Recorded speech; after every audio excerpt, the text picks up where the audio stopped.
orange Intrepid with the license plate FTW. Please move it from the loading dock. You're blocking ring crew. It's always been apparent how much of a disaster this trade is, but it was never more so than it was last night. It was already a disaster for the Mavericks before they even tipped off. Then they popped on that tribute video.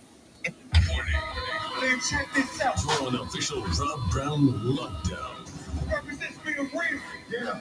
Unfiltered sports talk manufactured locally for the Carolinas. Lockdown. This is the Rob Brown Show. Get Rob. Only on.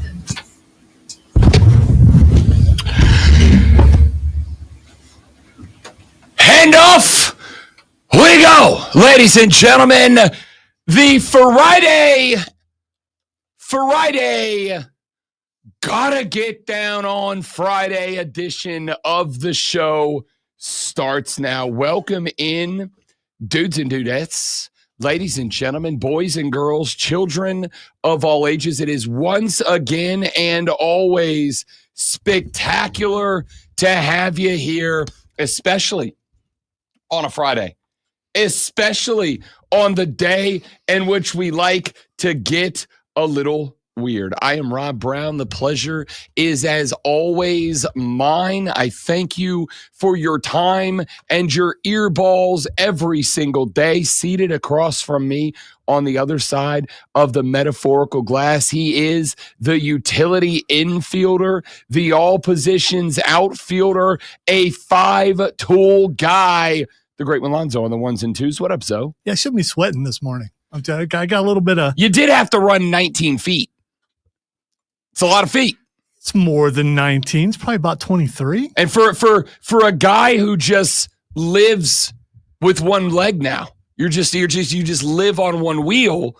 You were covering some ground, man. You were, as we say in the country music world, boot scooting a little bit there. Wow, I guess. I mean, if I were... It's a good thing. So I don't know. No, I think I endured the pain and didn't limp. I mean, to get back in here, even before the intro was over.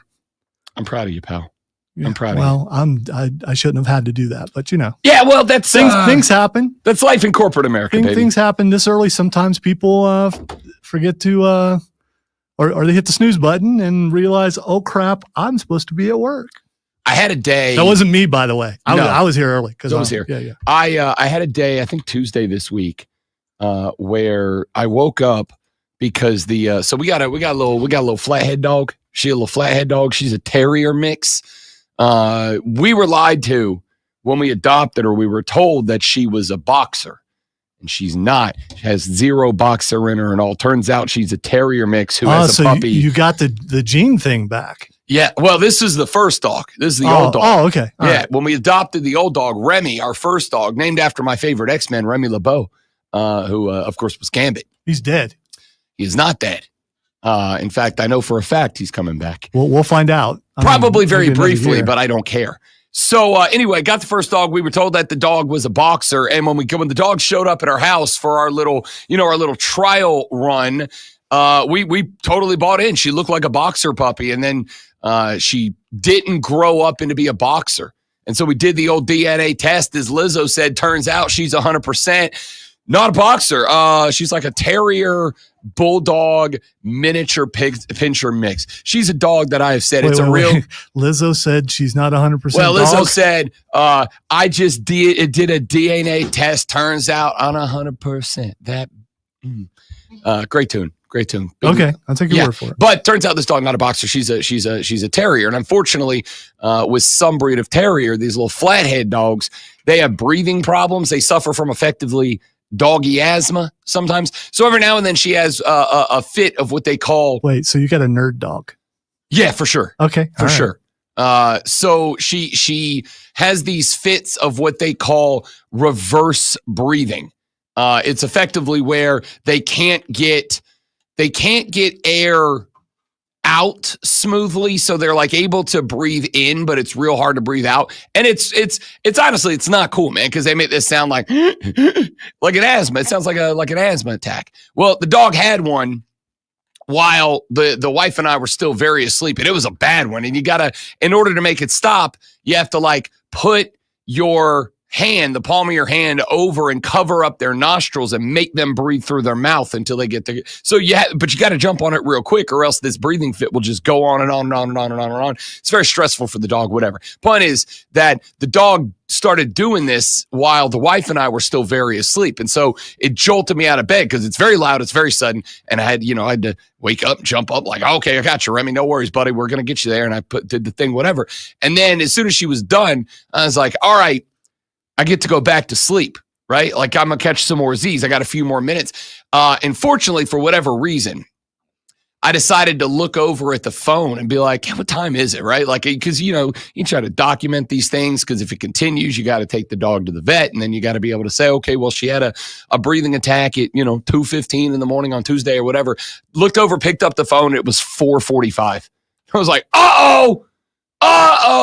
If that dog hadn't had that breathing attack, I do not know why the alarm didn't go off. I do know that if you've ever wanted a shot of adrenaline, wake up and look at your phone and it says the minute that you're supposed to be at your office and you're still nude in the bed. Yeah, that's not good. Do you not have a clock? I know this is an old person question. It's very an old person question. I am curious because I have a belief, and it's just a belief, and the belief can be proven wrong, I suppose, that people still have clocks. Do I have a clock? Like a digital clock? I'm not asking if you have. You're asking if I have like a backup alarm clock. Well, and the answer is no. I do not. No, I do not. I have. Okay, let me rephrase that. Some people have like their Google Plays or something, which shows the time and stuff, and it looks like a clock, but it's actually a Google Play. I have really cool. The wife has one on her side of the bed. She has like a digital clock, and it's I don't know. She's an iPhone person. She's still in the cult.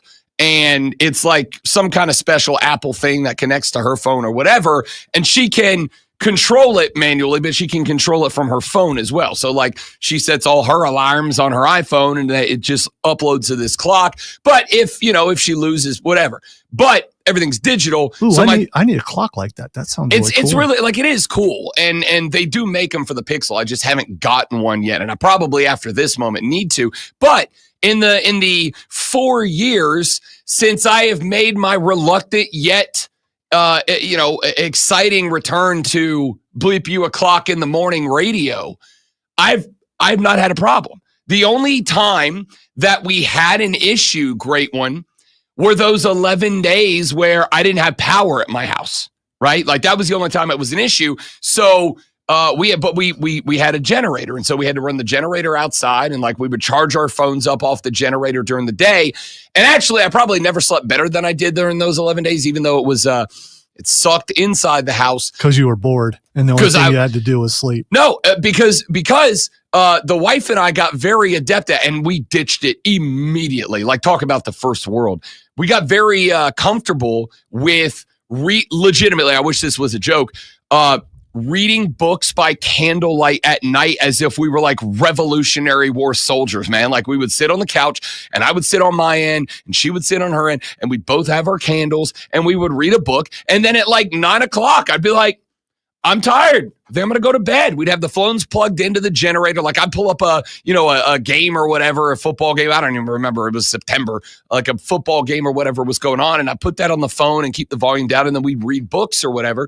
And we were going to bed at like 9 o'clock and I was sleeping like a baby because when I'd go to the bed, you couldn't use the phone because you had to make sure the battery was going to last you overnight until the alarm went off in the AM. Best I ever slept the day we got power back, like the night we went out to dinner one night, we came back. It was supposed to be another day or two before we got power. We came home. Surprised you got your power back, buddy. I stayed up until I don't even know, like 3 o'clock in the morning.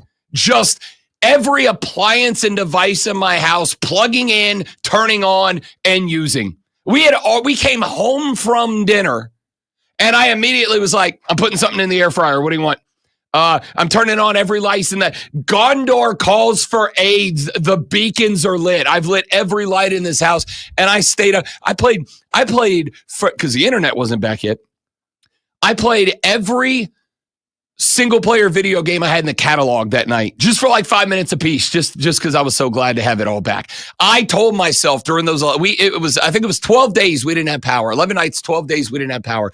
And I told myself the whole time, I'm like, take advantage of this, develop a new routine, right? Like 30 minutes of book reading, and then go to bed at a decent hour, like 9 o'clock, 9:30, go to bed, get a good night's sleep. I felt as good during that 12 days as I've ever felt in my life. I had energy. I was good. And I told myself, I'm like, take advantage, make it. The night we got power back, that whole plan went to bleep in a handbasket. Like, went right out the window. The night we got power, I was like, oh, yeah, no, I'm staying up till 2:30 in the morning watching, like, Japanese college football from the other side of the globe. The whatever Ghosts are playing what was the other team? I don't know. I'm watching anything I can get my eyeballs on until my eyeballs bleed from being open this long. That's just what it's going to be. Anyway, no, I do not have a digital clock. I probably should get one. I should probably get what I really need is one of those old cartoony alarm clocks that have the two big bells on the top and the hammer that goes back and forth. They still make those. Oh, I know. Yeah. I've seen them. Every now and then you'll come across one like Target and all these white lady shops. They're really into the retro vibe right now, the retro aesthetic. My wife's getting super into it. She's into the retro aesthetic, which, okay, fine, whatever. I don't care. I moved in with her. I'm like, you decorate 90% of the house, whatever you want. I just have my one room. Don't talk to me about what I hang on the walls in one room. You can have the rest of the house. And so she's big into the retro aesthetic right now. Our house looks like any given minute, Lucille Ball's going to walk in the front door retro. All right. And I was in one of those shops with her a while back, and I saw one of those clocks, like the old school two bells on the top, little hammer that goes back and forth, and it makes that really high pitched shrill, alarm sound. And I damn near got one because I was like, if this thing goes off at 3:30 in the morning, I am jumping out of bed as if it is on fire. Was it electric or did you have to wind it? No, it was completely old. I don't know if you have to wind it or if it was battery operated. There's no wire. I never had one of those before, but I bet it's battery operated. That's my guess. What I do know is I set it off in the store to hear what it sounded like. Immediately, wife disappeared from the aisle, just gone. She's like, nope, absolutely not. And then I told her, I was like, I think I'm going to get one of these. And she said, so you're going to start sleeping in the guest room then? Which was understandable because these things are obnoxious. But I do not have a backup alarm. The good news is the app on the phone, the alarm clock app on the phone, does not require internet connection or cellular connection to operate. It just works on the phone. But Tuesday morning had one where I woke up, glad I looked over the phone. Was just going to shut the eyes and go back to sleep. I'm like, the alarm hadn't going by. I've got at least a few minutes left.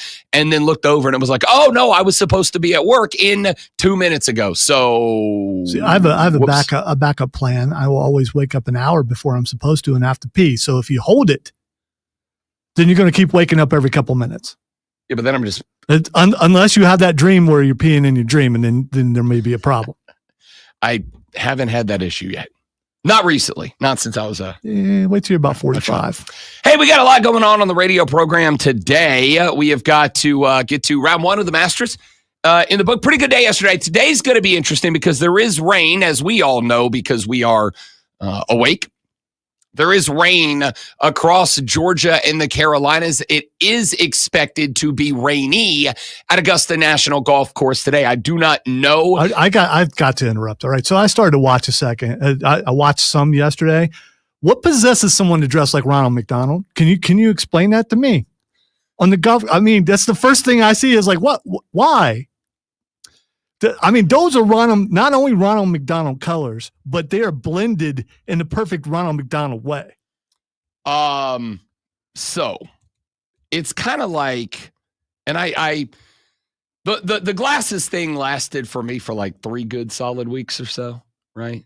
3 good solid weeks. And I'm assuming you were talking about, who was it? Was it Jason Day he's had some interesting fits. In fact, he was the one last year that wore the Malbon Golf Championship sweater that was the big wrapped around words, and they told him, chill out, bro. They're like, no, you can't. We got an aesthetic here, and you're breaking that. So I don't know if it was Jason Day, But there are some dudes who do it. I am a loud golf fit guy. I'm showing up when I go play with the boys. I think next, Tuesday, like Tuesday afternoon next week, I'm going to play an afternoon round with Joey B. And then the wife's out of town this weekend. So I'm probably Sunday after the Masters is over, probably, unless I knock down too many Azalea cocktails, and then I'm just going to go to sleep. But after the championship Sunday, depending on what time it is, I'll probably run out and go get 9 in. Going to play Tuesday with Joey B. Probably going to play another round on Wednesday.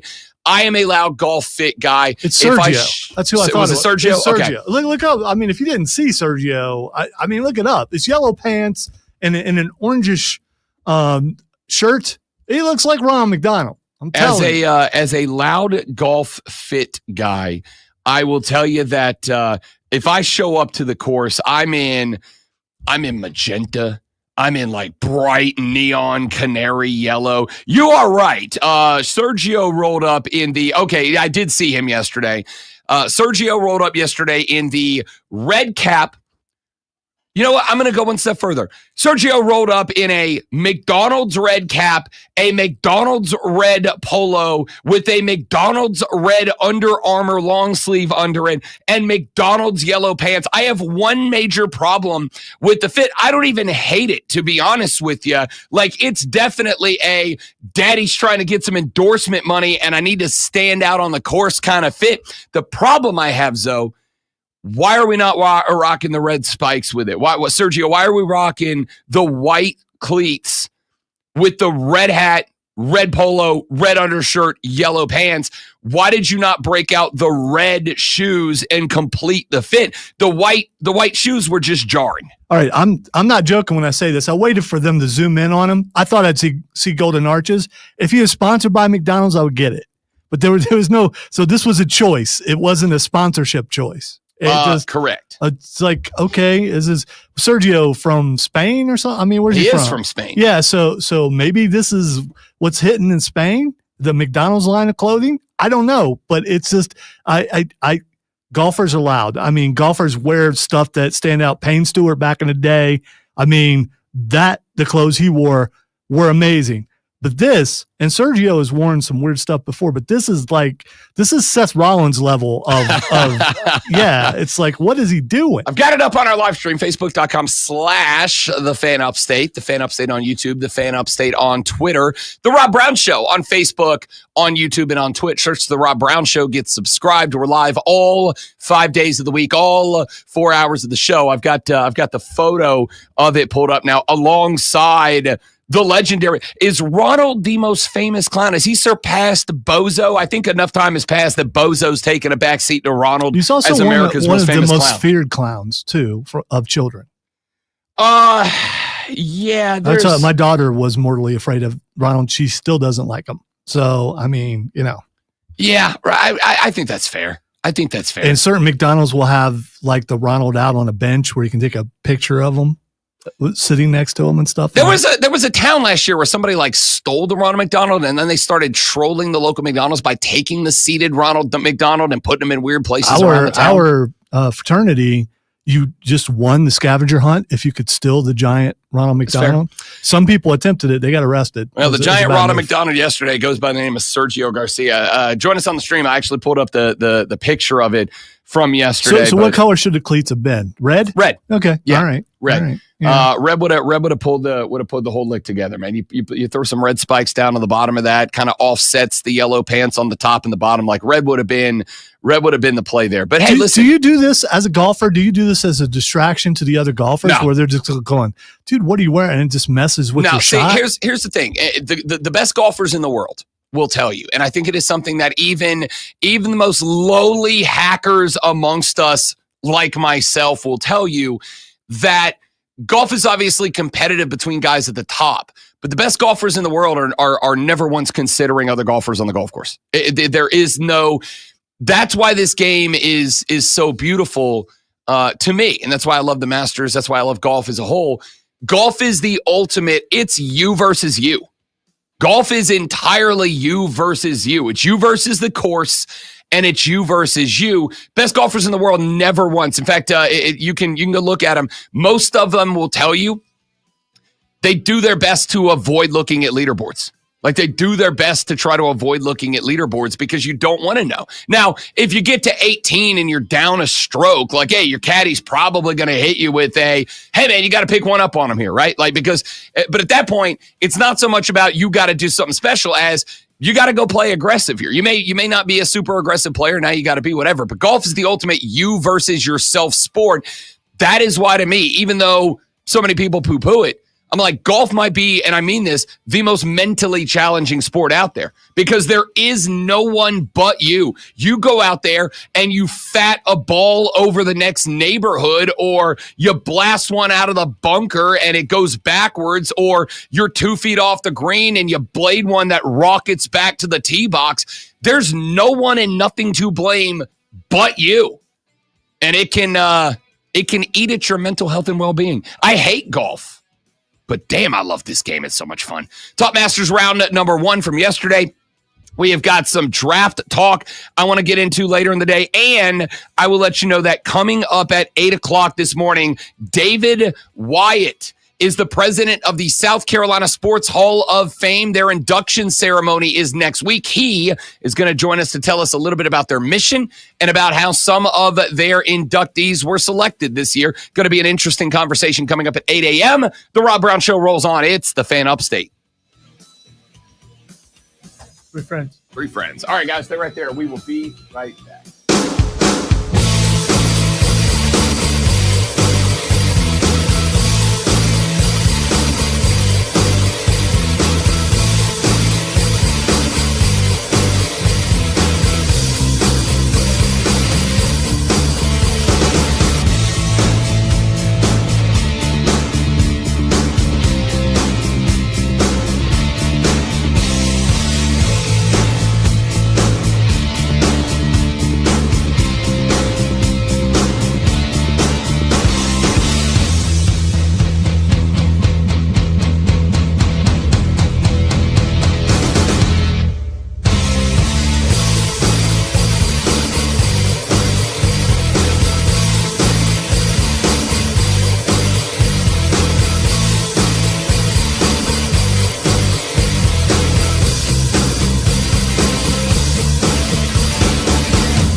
Being a responsible adult is the most painful thing that's ever happened. Yeah, I spent $15 on microtransactions last night, so I don't know about all that.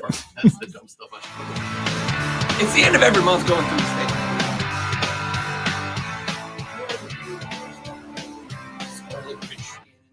Absolutely. Yes, I did. The Rob Brown Show on your radio. It's the Fan Upstate. I am Rob, the great one, Lonzo, here as well. Day one of the Masters at Augusta. In the books.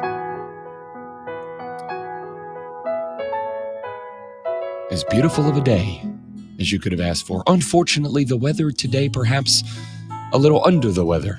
Will the golfers at Augusta National Golf Course as they begin round 2 of the Masters later this afternoon.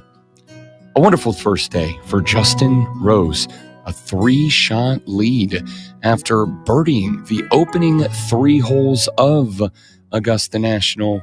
It was all uphill for Justin Rose, your reigning, defending, undisputed Masters champion Scottie Scheffler, tied for second, 4 under after his opening round.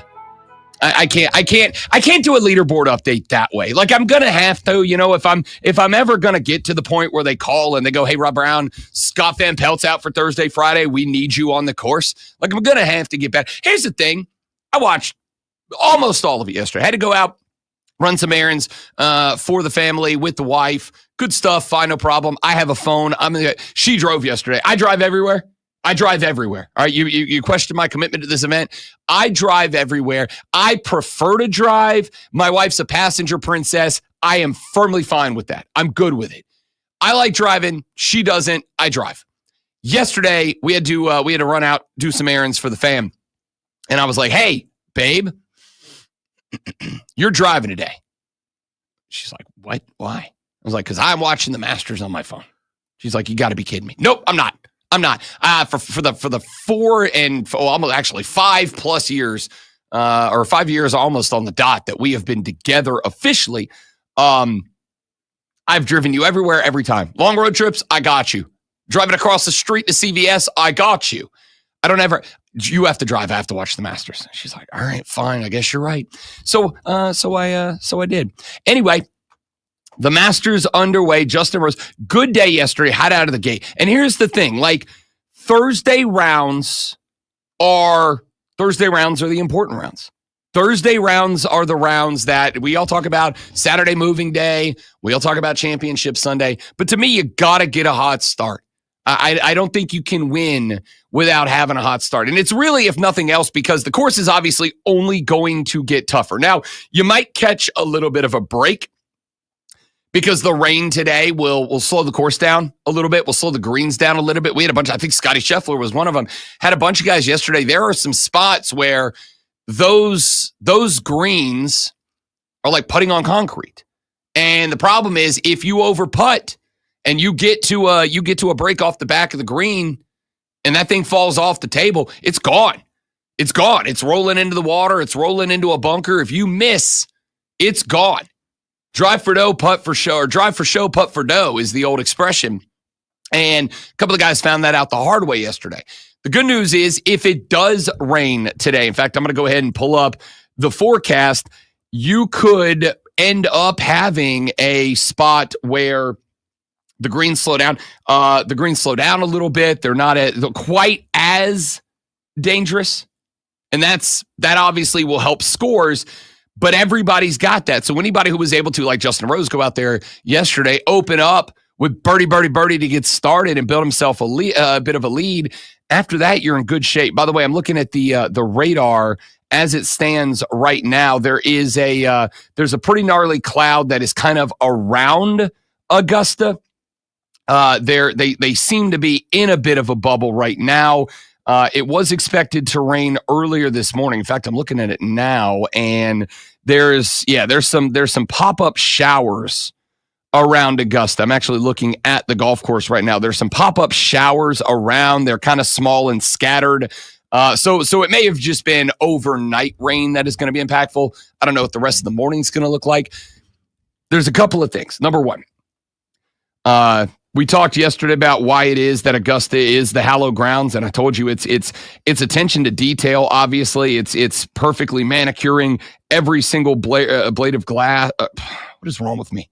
Every single blade of grass out there on the course. It is you're never going to see a piece of pine straw that is on the grass. It's all kept where it's supposed to be. The first cut is even uniform length all the way around. Like it's well paid attention to, but they also are incredible with the groundskeeping as far as taking care of the greens. And part of that is, I can go ahead and tell you right now, there are dudes out there that are out there with those big rolling pins on stick kind of things, and they're rolling the water out of the green. Now, at the end of the day, obviously the soil underneath is just going to be what it is, even with the drainage system underneath it to try to get away as much moisture as they can. Because what Augusta does not want to be is a not challenging golf course, right? Like it doesn't want to be a challenge. It wants to be a challenging golf course. They don't want a day where Justin Rose goes out and he takes a 7 under and he turns in a 12 under today. They don't want that. They want 7 under to be a card we talk about. They want Justin Rose to win this thing, and we all go back and go, yeah, he won that with a 7 under on Thursday, and then he just kind of held on. But at the end of the day, even with the drain, why do I keep saying at the end of the day? That phrase has got to go. Even with... Because it's Friday, and, the end of the day means the beginning of the weekend. I think so. I think there's also, there are things, obviously, you can take away from the Thursday round, but, breaking down the Masters and trying to predict results the rest of the way, Zoe, is like trying to do that in an NFL game after the first quarter. Well, this thing's over, right? I mean, you get clear front runner. He's what, 3 strokes ahead? He is 3 up right now. He is 7 under after Justin Rose, Corey Connors, Scotty Scheffler, your reigning, defending, undisputed. Bunch of people over par. What's the cut line going to be? It's just, it's over. You are right now, your drop to even is T27. So you have about 26 golfers that are at 1 under or better. You have a clear front runner in Justin Rose, 3 guys at 4 under, and Corey Connors, Scotty Scheffler, and Ludwig Aberg. You've got a couple of guys at 3 under, Tyrrell Hatton and Bryson DeChambeau. DeChambeau's an interesting pick for this, by the way. Real interesting pick for this thing. You've got Aaron Rai, Harris English, Jason Day, and Akshay Bhatia at 2 under, and then a horde of golfers at 1 under, including 2-time Masters champion Bubba Watson, Patrick Reed's in that group. How about Freddie Couples, Lonzo? 67-year-old Freddie Couples is 1 under after the day.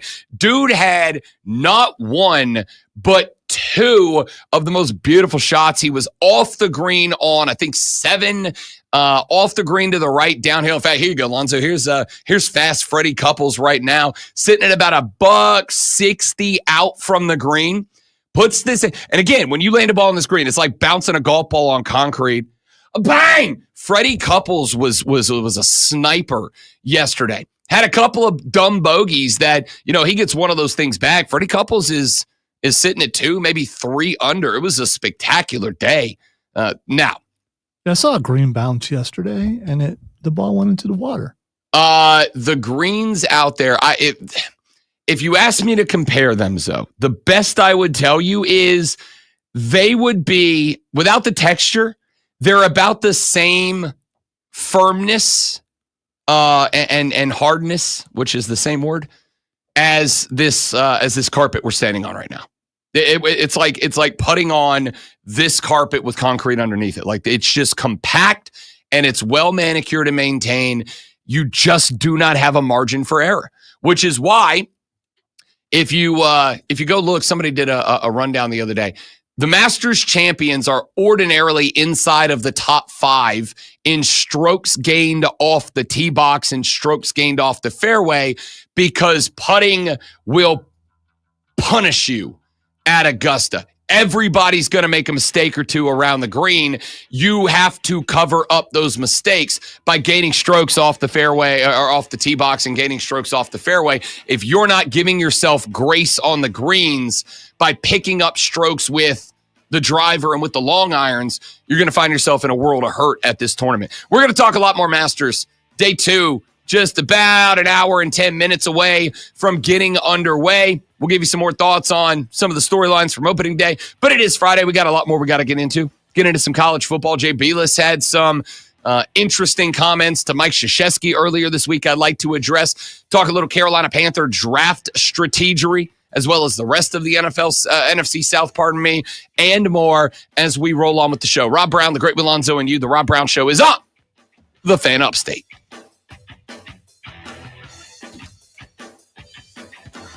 Rory should have been 5 under after today, but he just blew it.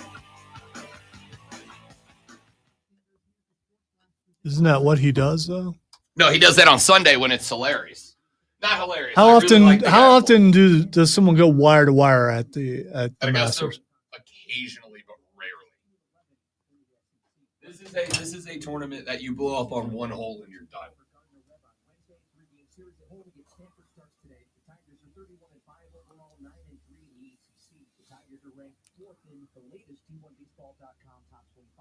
Marcell Ozuna hit a 2-run homer in the bottom of the 11th, giving the Braves a 4-2 win over the Phillies last night. The game didn't end until close to 1 a.m. after a rain delay of 2 hours and 45 minutes that started at the 6th. NASCAR Cup Series this Sunday, Bristol Motor Speedway, 500 laps on a short track oval. Download the Odyssey app, search the Fan Upstate, and listen anywhere on your phone. I'm Chuck Sanders, that's the Sports Flash of the Fan Upstate.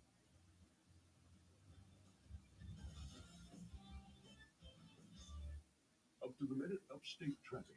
Right now, 85 north and south, 26 east and west, as well as 585, 385, and 185 along wide open. The Church Street Bridge is reduced to 1 lane today, so expect to slow down. There's road work South Carolina 253 Blue Ridge Drive at Parker Road and US 25 Whitehorse at Fars Bridge and Cedar Lane Road. From the News Talk 98.9 WORD Traffic Center, I'm Bill Brooks on the Fan Upstate. Attention. Have you racked up $10,000 or more in credit card debt? Are you barely getting by making minimum payments? With credit card debt reaching all-time highs, National Debt Relief is notifying consumers about significant debt relief options currently being made available to help those with overwhelming credit card debt. These options may reduce a large portion of credit card debt for those who qualify. You don't need to declare bankruptcy or take out a consolidation loan, and you may only have to pay back a fraction of what you owe, even if you have bad credit. National Debt Relief has already reduced the credit card debt for more than 550,000 consumers. So don't wait. If you owe $10,000, $20,000, or even $100,000 in credit card debt, you can now take advantage of this financial debt relief as the cost of living continues to skyrocket. To check what debt reduction you may qualify for, call 800-822-6611. That's 800-822-6611. Again, that's 800-822-6611. Okay, everyone, legend to get the chocolate bar. Business is booming for Stoke Small Marketing Research. All right, so tomorrow, Hey, what's up, big dog? Zach, welcome in. Yep, tomorrow we will not talk about the giant naked statue in San Francisco and all the. I don't know if it showed up on your feed. It has not. The construction workers working on the center of the booty. I will send you the Why video. would we not talk about that? Because I don't, because it's more a visual thing. Okay.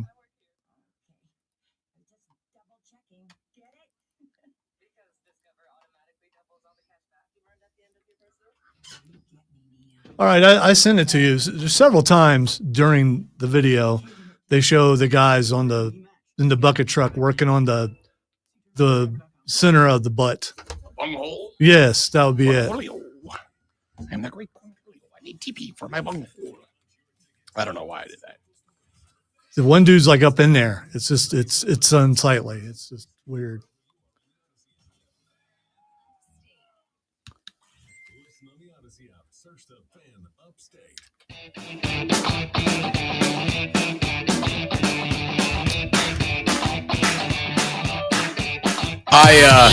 Friday, gotta get down on Friday. Yes, indeed.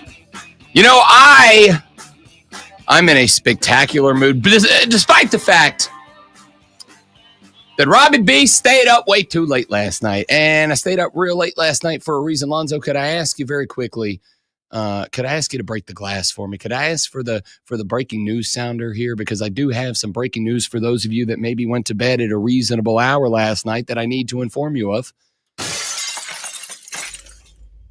The Atlanta Braves won the series against the Philadelphia Phillies. Took 2 out of the 3. An extra inning, 11 inning, 4-2 dub over Philly. Sincerely the most appropriate music. Because I stayed up late last night, okay? I stayed up real late last night. I started watching the game at 7:15. Spencer Schwellenbach looked pretty good. I'm like, all right, we got ourselves a little bit of a ball game here. And, of course, I was watching the replays and highlights from the Masters on the small TV. I had the Bravos up on the big TV. Was doing a little show prep, and we got through 6 innings. Schwellenbach was dealing, not just dealing, but Schwellenbach was dealing, and through 6 innings was only at 81 pitches. I'm like, man, 81 pitches through 6 innings. Old Spence, I mean, if he's effective and efficient, maybe a complete game out of Spencer Schwellenbach. Gave up 7 hits, only 1 run. It came off of a Kyle Schwarber big dong in the 3rd inning. But outside of that, Schwellenbach was pretty good. Lots of singles, lots of picking up force outs at 2nd and 3rd. Like nobody was getting around. K'd 5, like an effective outing. 81 pitches through 6. I'm like, yeah, what a day. And then the rain began to fall. And the dudes calling the game were like, man, like it's light. We're going to keep playing right now. But if it comes down any harder, we might have to end it. So that it ends up, they have to roll out the tarp. And they go, usually in a spot like this, Snit is comfortable giving a guy about 30 to 35 minutes. If the rain delay is any longer than 30 to 35 minutes, his day will be done at that point. And I'm like, oh, come on, man, come on. And as soon as I got all excited that like maybe just like the guy goes, and the hard stuff's on the way. So they went into a rain delay. And the rain delay went 30 minutes. And then it went an hour. Then it went an hour and a half. And Rob Brown was like, you know what? I need to call it a night. And then I saw on social media that the Bravos were talking about they were going to try to wait this thing out. They were going to try to finish this game. 2 hours and 45 minutes later, they said, yeah, we're going to play it. And now you got a bullpen game. Now you got the 7, 8, and 9th left to go. Now you got to figure it out. And we all know that the Braves have been primarily struggling with the middle portion of the pitching staff, right? It's been the relief pitchers that have been a problem. You've had some good luck out of your closers. Your starters have been good enough, but it's been the relievers. And this suddenly came and turned into a game where 7, 8, 9 was effectively going to be relief work. So you tried out Aaron Bummer, then De Los Santos, then Iglesias, then Montero. Why? Rob, there were only 7, 8, 9. You just named 4 guys because Suarez went out there too. And that's because we went to 11 innings. That's because the Philadelphia Phillies were able to catch up with Atlanta. They had the first inning run did the Braves. They were able to get one early. Matt Olson grounded to first, scored Austin Riley, moved Ozuna to third. They would end up being done. Schwarber got the blast in the 3rd. And then we did not see another run plated the rest of the ride. And again, on one hand, this is a part of the problem for Atlanta because you got through Jesus Luzardo, 6 hits. You took 1 run off of him, just 1 walk. You did K6, but you got him through 98 pitches through 6 innings. So you had Spence at 81. Luzardo was chipping away at a hundo. You were about to have your guy still hated and get to their pen. But this is the problem that you bump into. The Braves weren't getting guys on bases. They weren't moving them around. They weren't scoring. That's just all there is to it. You got to be able to score runs in a spot like that, and they just could not. But defensively, you were very fortunate. Spencer Schwellenbach was throwing the ball well. No errors. I don't believe the Braves recorded an error in that game last night, which is phenomenal. So You at least gave yourself a chance late. And I do have to keep reminding myself in a game like last night, it's a good Phillies team, man. It's a good Phillies team. This is a Phillies team that I had already projected to win the NL East this year. Good Phillies team. So we get to the 11th, and now it's Ghost Runner territory. This is where I get scared if I'm Atlanta. Because, again, if you're not putting the ball into play, which we were struggling to do, if you're not putting the ball into play, the Ghost Runner's ineffective. And more importantly, they are. They're getting a lot of singles, a lot of doubles. So their Ghost Runner becomes a threat. Get through the 10th. Nobody scores. Get to the 11th. Rojas walks. Castellanos scores. Stott to second. Realmuto to third. The bags are full up on Phillies. It's like, now we're in a little bit of trouble. But they get out of the jam. Down 2-1. Got to score a run in the 11th. Got to score. Ozzie Albies is your Ghost Runner on second. Austin Riley. I am really optimistic about Austin Riley. Austin Riley is a cat. Decker and I had this conversation on Bet for the Cycle on Saturday about Austin Riley. Austin Riley is a dude that both he and I have believed for genuinely the last few years now. Austin Riley has the talent, has the bag to be an NL MVP candidate. Like Austin Riley has the talent to be an MVP player. And yet he just fades. He just disappears in spot. Last night, 2 of 4, 2 hits, 1 walk on the night. Austin Riley comes up to the dish with Albies on second as a Ghost Runner. He doubles to center. Albies scores. We're tied at a deuce apiece. Austin Riley now standing on second, and here comes the Big Bear. Now, this is another spot. It's been very interesting because Marcell Ozuna, you'll remember last year, one of the problems for Atlanta was that he and Matt Olson took forever to get going. Matt Olson took 99 games to get going. Ozuna took about 70 to get going. Once he got going, Marcell Ozuna was a dude that it's like, maybe you are going to give this guy a new contract. I mean, yes, there's plenty of away from the diamond problems that concern me about Marcell Ozuna and a lot of reasons that you would just go find your next DH and let the Big Bear go. But Ozuna has been okay. He had 1 home run coming into this game last night. Not a ton in terms of slugging percentage either. Wasn't much going on. Ozuna steps up into the box, bottom 11, Bravo's square with Philly 2-2, and he takes his second home run of the year, deep left center, 413 feet worth of moonshot. Austin Riley comes around, Big Bear comes around, walk-off win in the bottom of the 11th. The Braves, over the past year and they're now 3-9, so year in 12 games, 0 clutch gene. That was a big problem of last year. The Braves, if I recall correctly, were inside the top 10 of most 1-run losses last year. These 1-run tied extra innings clutch games have been a bit of a bugaboo for the Atlanta Braves. They got one last night. And so I'm texting with a friend because I'm dumb and I don't care about my own health and well-being. When they announced that they were coming back from the rain delay, I'm like, bleep it, I'm going to stay up and watch this game. So I did.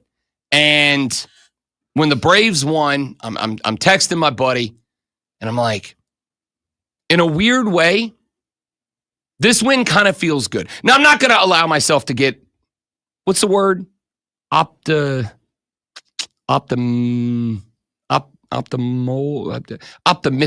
That's it. I'm not going to allow myself to feel that feeling. Because, again, I need you to put a couple together. I need you to go on a bit of a run. You went on an 8-game losing skid to open. You've got to revert. You got to do the opposite at some point. But you did take 2 out of the 3. And if you'll go back to Tuesday when we were getting set up for this series, my take was if Atlanta takes 2 out of 3 from the Phillies, if Atlanta can get 2 out of 3 in this series, and if they can do so by putting guys on the base path and by having the middle portion of the pitching staff performing clutch spots, then I'll chill out a little bit. I'm going to chill out a little bit. I do have to point out, The Braves are still 3-9. The Braves are still behind the Washington Nationals. The Braves are 3 games back of the Miami Marlins. But here's the good news. By taking 2 out of the 3, you kept Philly and you kept the Mets within 5 games. If this season didn't start off with an L streak, if we were talking about the All-Star break being down 5 games, right? And you had a commendable record, you were, 7, 8, 9, 10 games over 500 and 5 games back, I'd be going, all right, work to do, but like you're in a good spot. 5 games is like 2 weeks, right? You go pick them off one at a time. Every other day, make up a half a game. I'd say you're in good shape. So I'm going to do my best to take that relentless optimism that I am obviously known for when it comes to the Atlanta Braves and apply it here and say, okay, sometimes it's just a matter of, in basketball, we got a saying, sometimes you just got to see one go in, right? Sometimes you just got to see one go in. Sometimes if the shots ain't falling, what do? You play to the inside. You get the ball to the big man. You let him post up. You let him kiss one off the glass and just let one fall. Sometimes you just got to see one go in and it's a bit of a confidence boost. Maybe that's what this is. Maybe the Braves take 2 out of the 3 against the division leader. They do so at home, got comfortable in their own beds, were able to get the offense going a little bit against Miami, a little bit more in game 1 against Philly. Last night, we're able to, even though things weren't great, come up with a clutch dub against Philly to win the series. Maybe they saw one go in. What I do know is this. For the Atlanta Braves, now I need you to string another one together. Why? Because now you go on the road again. You struggled on the road. But again, NL West swing. That's the best division in baseball, and it ain't close. It was the Padres and the Dodgers, 2 World Series favorites. So I'm going to let that one go. We're all going to take a deep breath together as Braves fans. Because you're on the road for 3 at Tampa Bay starting tonight. You're on the road for 3 against Toronto next Monday, Tuesday, Wednesday. Then you're back home for 6 against Minnesota and against St. Louis. Tampa, Toronto, Minnesota, and St. Louis are all not just winnable series. They're all sweepable series. Tampa Bay's 5-7. They are sub 500. Minnesota's 4-9. They're the closest team to the Braves in competition for worst team in MLB besides the Chicago White Sox, who don't count because they're terrible. These are not just winnable series. These are sweepable series. Toronto over in the AL East is 8-6. They are a good team, but I think they're riding the high of getting the deal done that's going to keep Vladdy Jr. in Toronto for a while. Like emotionally, they're charged right now. That's going to run out. Toronto's going to come back to the fold. I don't think they're staying ahead of the Red Sox for much longer in that division. These are winnable series. These are 3 series that you should be able to get dubs. I need you to. The Braves, if they win 3 of these 4 series, if they win all 4 of these series, we're in great shape. They win 3 out of the 4, maybe we're talking. Maybe they can chip away, get a little help, maybe take that 5-game lead down to 3 by the end of next week. We're feeling real good. So I'm just going to say, I'm no longer putting my hand, I'm not hovering the panic button. Had the Braves dropped that game last night, I probably would have hit it. But I'm not hovering the panic button. We're okay. Now, can the Braves show consistency, which is the one thing they haven't done for the last year and a half? If they can, we got a chance. You know what else we have a chance to do? Sit back, relax, enjoy the dulcet, soothing, and seductive tones of Alonzo Sports Flash. See if I can make it through this without coughing. I believe in you. Round 1 of the Masters saw Justin Rose climb to the top of the leaderboard, opening with 3 straight birdies en route to a 7-under Thursday. Defending champion Scotty Scheffler birdied 3 of the first 9, but just 1 on the second on his way to a 2-under 72 and a tie for second with Ludwig Aberg. Bryson DeChambeau and Terrell Hatton are next at 3-under. South Carolina baseball opened the 3-game set at Texas A&M with an 8-7 extra inning loss last night. Jake McCoy went 3 innings, giving up 4 hits and 6 earned runs while walking 5 and striking out 3. The Gamecocks did record 11 hits on the night and held a 3-1 lead in the 3rd inning before the Aggies stormed back. Make sure you tune in this afternoon, 3 to 7 p.m. for Wire to Wire. Cole Bryson and Diesel ride shotgun on your drive home and get you up to date on the latest local and national sports news. Great guests, great debate, a whole lot of fun. And it's all wire to wire.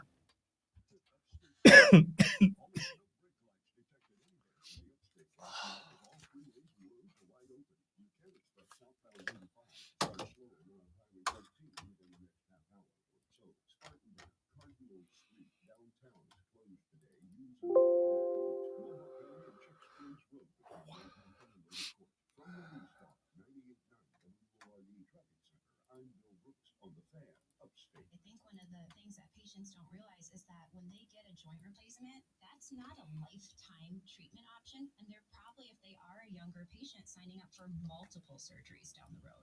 As a physician and medical director for QC Kinetics, Dr. Caravelli's seen a pattern of trending joint pain. Prolonged medication, steroids, then surgery, possibly another surgery. So a lot of our patients are trying to avoid or put off surgery, and this is the treatment that can help them do that. QC Kinetics extracts your body's healing substances, concentrates them back into your aching joints to help heal and restore those areas, providing lasting relief. Oh, I love being able to tell my patients, before we do this surgery, let's try another option. Let's see if this is right for you, because now they might not have to have surgery at all. Call today for your free consultation. Call QC Kinetics. 864-448-3772. That's 864-448-3772.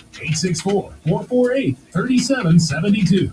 Here is your game of the week, presented by Hyundai. On the last day of the professional basketball calendar, the second and third seeded teams in the West will face off in one last game that may decide their playoff seeding. Denver will once again head into Houston with a chance to overtake their seed to avoid playing some of the hottest teams in the league. The reigning MVP will lead his team in one last regular season attempt for a playoff push. Don't let the urge to sing along to that catchy tune distract you from that truck drifting toward your lane or that lane-splitting biker creeping up beside you. Fortunately, every Hyundai offers available class-exclusive advanced safety features that can alert you to potential dangers around you, and Hyundai has over 130 IIHS Top Safety Awards since 2006. Because Hyundai's always working to ensure the road doesn't get you, IIHS Top Safety Awards include Top Safety Pick and Top Safety Pick Plus awards to Hyundai vehicles from 2006 to 2025.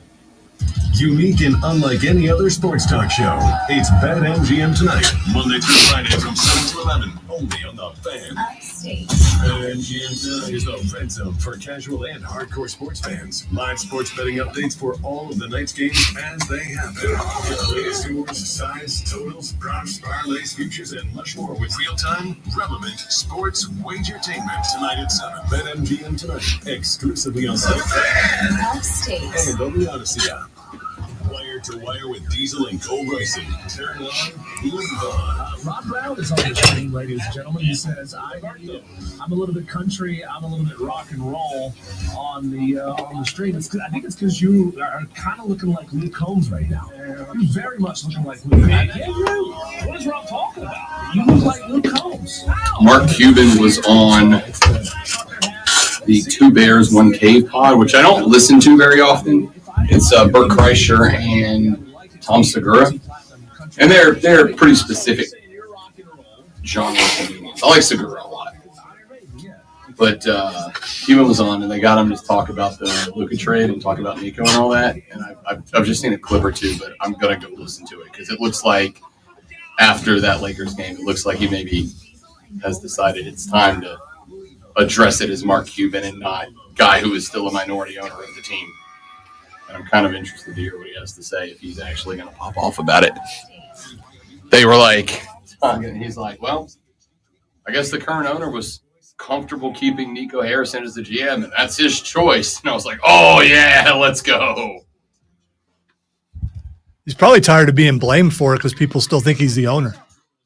Well, I think people were mad at him, not that he sold the team, but for who he sold the team to. Because you clearly sold the team to a bunch of outsiders who don't care about winning. They care about money. And it's like, it's tough to go from an owner who, I'll bring it up real quick. Friday. Gotta get down on Friday.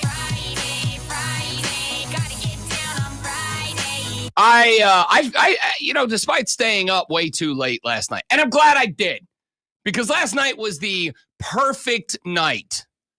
Like one of those games that you kick yourself in your own backside the next morning because you stayed up to watch a game and then your team took the L. And it's like, what? Oh, man, I could have gone to sleep. 2-hour, 45-minute rain delay, but the Braves get it done and take the series from Philly. That's great. That's good news. That's the division leader. Got to get him. But that put me in a good mood to go to bed. Woke up this morning, had a good morning this morning, having a good morning, and having a good show. I love everything that's happening right now. And during the break, I went over into the Fortress of Nerditude, the office that Lonzo and I share. And during the breaks, I usually go scroll social media, both because I'm a young, hip, cool influencer kind of guy, but also I like to see what's happening in the world just in case something's popping that I need to get to on the show. Sports, pop culture, or otherwise. And what I found out is that apparently Mark Cuban, the former majority owner, both of those words are important here. The former majority, current minority owner of the Dallas Mavericks was on the Two Bears, One Cave podcast. Now, this podcast is hosted by a couple of comedians, guys by the name of Bert Kreischer and Tom Segura. Both of them are very specific types of comedian. Tom Segura, Kreischer, I can take or leave. There are times I've found Bert Kreischer very funny and times that I'm not a big fan. Tom Segura, I think, is hilarious. I love Tom Segura. Well, Tom Segura, I guess, was hosting by himself this day, and Mark Cuban was on. And based on a clip I found during the break, and I don't know if this is going to be accurate or not, because I am going to go listen to it now later on today. Based on the clip that I saw during the break, apparently, Tom Segura got Mark Cuban to kind of open up a little bit about the Luka trade for the first time since the Luka trade. Mark Cuban has been playing the role of respectable and respectful minority owner since this trade happened. Like, he has not really been super outspoken about it. And when he has spoken about it, a lot of it has been Mark Cuban kind of playing the role of company man. Like, you could tell he's not thrilled about it. But at the same time, anybody who's worked in a corporate role understands that sometimes your company's going to make a decision that you absolutely despise, and you just got to suck it up, buttercup, and work through it. And kind of felt like that was the vibe. But Segura, in this clip that I just saw, and I may be able to, if I can get it edited down in time for the audio blitz, which we'll do at 8:20 today, because we do have a guest joining us at 8 o'clock, and I'll fill you in on that here in a minute. He asked, he asked Mark Cuban about the Luka trade and about the team management structure, which of course includes Nico Harrison as the general manager, a man who got somehow united 20 at a point in time where I don't know that you could get 20,000 people together to all agree on the same thing, no matter who they are. Got 20,000 people screaming, "Fire Nico!" together in that gym when Luka Doncic and his Lakers visited earlier this week. And in the clip that I saw, Mark said, "Welp, the current owners, I guess, felt comfortable enough with Nico Harrison as the general manager to allow him to stay in that position and keep making decisions." And you could, just me, and again, I usually do my best to be very hesitant about inferring meaning from people. As I tell people all the time, listen to what I say, not what you think that I said. I choose the words that I choose when I'm having a serious conversation very carefully. And it's the art of communication. I have a degree in that. It's importante. But I inferred some, what's the word I want to use here? Disappointment, I guess. So I'm going to go listen to that. I'll see if I can get that clip together, edited, and ready to go by the audio blitz at 8:20. I'll let you know. But I'm going to listen to this like when we get off the air.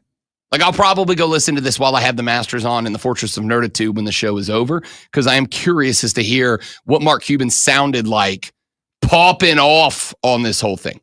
All right. We got a lot we got to get to over the course of the show. Do have, as I mentioned, a guest coming up later on today. David Wyatt is El Presidente of the South Carolina Sports Hall of Fame.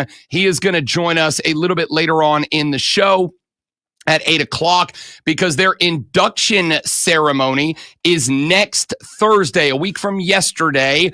I will be there. I'm actually really excited about getting the opportunity for the first time to go to their induction ceremony. And on top of that, they have been kind enough to set us up with an interview period with some of the big name athletes that will be going into the SCSHOF next Thursday, including former NFLer Richard Seymour is going in. He's going to be there. So we're going to get the opportunity to speak with some of these folks next week, and I'm looking forward to it. The president, David Wyatt, will be joining us at 8 o'clock to talk about that. Looking forward to that conversation.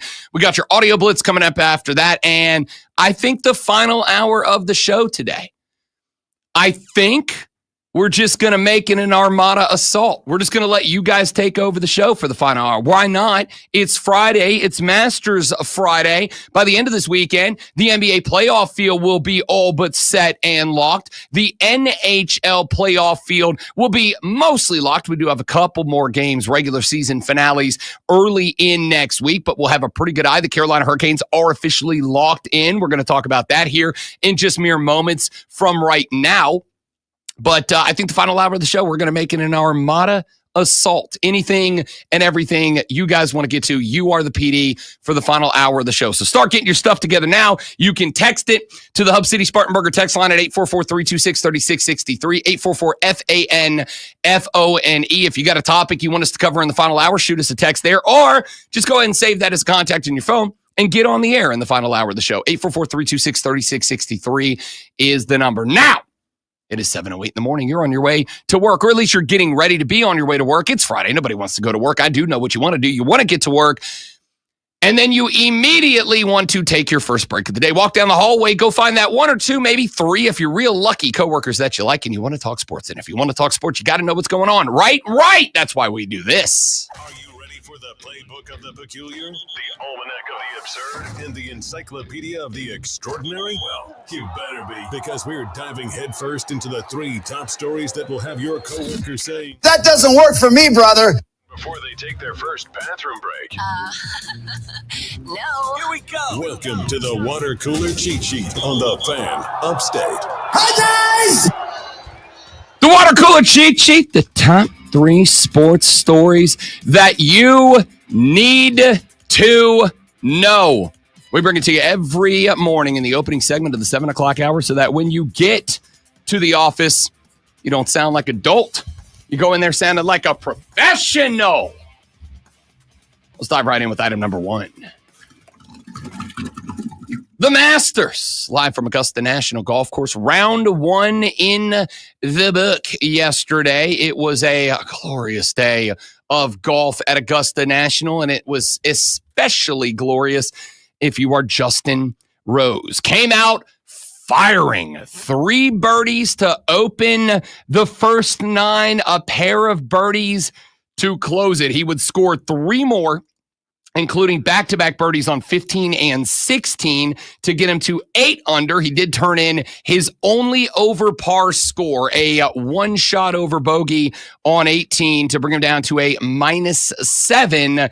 But that 7 under is good enough for the lead, a first-round 65. A trio of golfers bringing up the number 2 spot. They are 3 strokes off the lead. Corey Connors, Ludwig Aberg, and your reigning, defending, undisputed Masters champion, Scotty Scheffler, all at 4 under. Terrell Hatton, Bryson DeChambeau are T5 at 3 under, at 2 under in T7. Aaron Rai, Harris English, Jason Day, and Akshay Bhatia.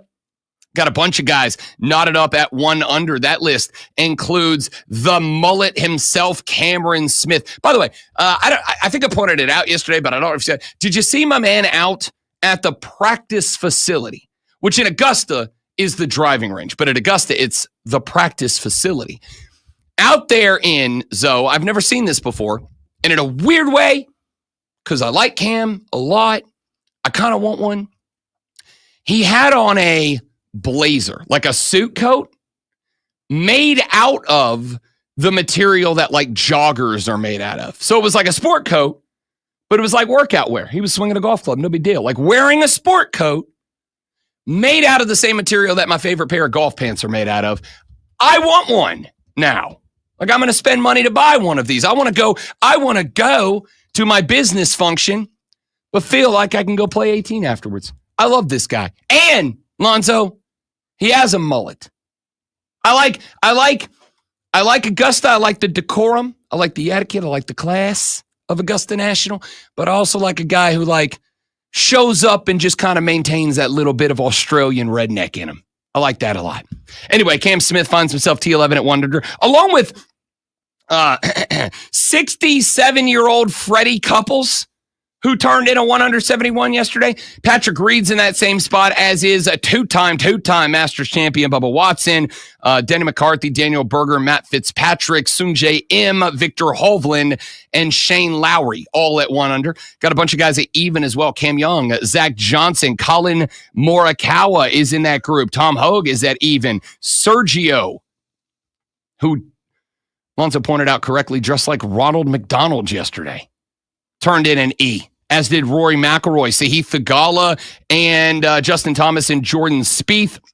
Both of those guys at 1 over. Tom Kim is at 1 under, 1 over. Xander Schauffele, Hideki Matsuyama, Tommy Fleetwood, Sam Burns, Bernard Longer is a first golfer at 2 over, along with Will Zalatoris, Keegan Bradley and his mustache, Charles Schwartzel, Max Homa, DJ Dustin Johnson at 1 over. So is Patrick Cantlay. Brooks Koepka is at 2 over. Everybody else, including Phil Mickelson, Tony Finau, and John Rahm, all at 3 over or worse.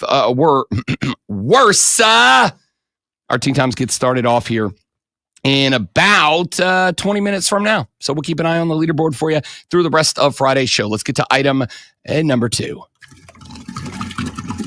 The Atlanta Braves win the rubber game over the Philadelphia Phillies last night, 4-2 in extra innings. In the bottom of the 11th, the Bravos found themselves trailing 2-1 to Philly. And then Austin Riley came up, sent a gapper out to left field, got himself a double that scored Ozzie Albies from second. The Braves tied the game, and then with Riley on second, to the dish comes the big bear, Marcelo Zuna, the DH, and he sends a 413-foot tower out to left field that drives in both himself and Austin Riley from second, and the Braves walk off the Phillies last night 4-2 was your final. Spencer Schwellenbach started this game for Atlanta, went 6 innings, gave up 7 hits, just 1 earned run, walked 2, K'd 5. The only run he surrendered was a big dong to Kyle Schwarber in the 3rd inning, but he locked in after that home run and did not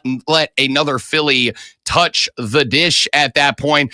But after that 6th inning, a 2-hour and 45-minute rain delay. Schwellenbach was only at 81 pitches through 6. Very efficient outing for Spencer Schwellenbach, but with the 2.5+ hour delay, Schwellenbach's day was done. Bummer, De Los Santos, Iglesias, and Montero all came in for 1 inning of work. None of them gave up a single hit. In fact, Montero K'd 2 of the 3 batters that he faced, and then Suarez came in, gave up the 1 run off the ghost runner, but was able to finish up and get out of that inning. The Braves offense did the rest in the bottom of the 11 when the big bear went yad to wrap the whole thing up in front of an empty almost empty Truist Park last night. So the Braves take game number 3.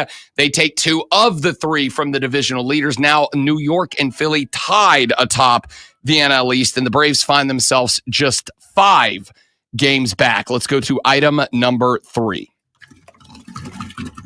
You know, I like talking a little hockey here on the show, buddy. So we will, here and there. Last night, good reason too, because despite the fact that the Carolina Hurricanes have now dropped 4 games in a row, last night an understandable game to the 50-19 and Metropolitan Division leading Washington Capitals. I don't know if you heard about the Caps recently. They got a cat that plays for this team named Alex Ovechkin. You heard about this guy? He's kind of good at hockey. So are the rest of the Caps. 5-4 shootout winners, the Washington Capitals. Now, the bad news is that means that Carolina's dropped 4 in a row. The bad news is it means that Carolina has officially checked in second at best in this division. Washington did lock up the Metropolitan Division title with that win last night. The other fortunate part, though, is that the Carolina Hurricanes did take a point away from Washington, and that 1 point mathematically locks them into the NHL playoffs. Now, it's felt for a while like they were in. It would have taken a catastrophic collapse to be out, but they have lost 4 in a row, and to lose 8 in a row, you got to start by losing 4 in a row. So they do not get out of the L category, but the 1 point by losing in a shootout does lock Carolina into the Stanley Cup playoffs. So they are on their way to chase down Lord Stanley's Cup. They will probably, again, unless they go on another 4-game losing streak to end this season, they will likely go in as a team that will have a first-round home ice advantage in Raleigh, and then we'll see what happens after that. The next time out for the Carolina Hurricanes will be to take on the New York Rangers, who dominated the Islanders last night. There are 4 games remaining against the good Rangers squad. Then they are back home on Sunday to take on the Maple Leafs. Back-to-back roadies in Canada A against Montreal and against Ottawa on Wednesday and Thursday back-to-back, or will wrap up the season for Carolina. They do need to take at least one of those in order to make sure that the New Jersey Devils cannot catch them up. Now just 8 points for second place in the Metro. If they do drop the Jersey, then we start talking about weird seeding. We talk about potentially being a road team all the way through the playoffs. You'd like to have one series at the crib. We'll find out if they get it. We'll talk NHL hockey to start next week, as we will be in the final week of the regular season. That is your water cooler cheat sheet. When we come back, we got a lot more we need to get into. I said we were going to talk some draft. Let's talk some draft. We had Rashad Beard of the Panther Nation podcast on yesterday. Panthers doing their top 30 visits. You're allowed to bring in X amount of potential draft candidates to come visit you at your facility, have those conversations, do those interviews. Carolina has had a bit of a trend going in terms of the potential draftable dudes they've got coming, guys that are probable picks or more than likely picks with that 8th overall draft spot. We'll talk about whether or not that's the decision that they're going to make when we come back. Rob Lonzo and you, The Rob Brown Show, the Fan Upstate.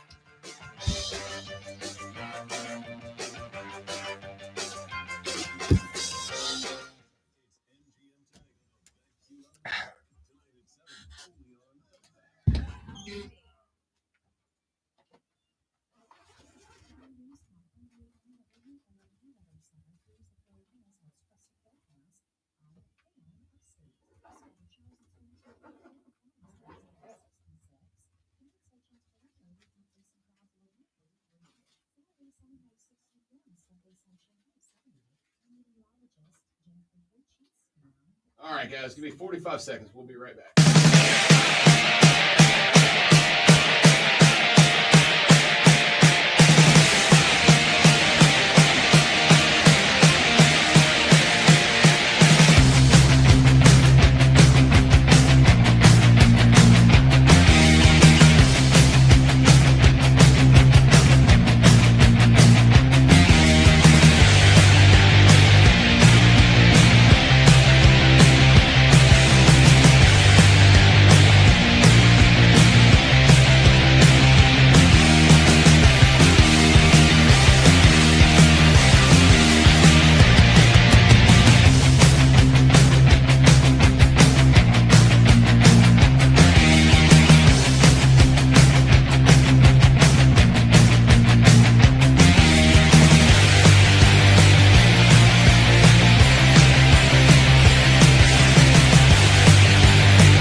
Thanks for hanging in there, dudes and dudettes. Oh, I don't know what I just did. I have 20 drafts in my draft folder. I don't even write that many emails.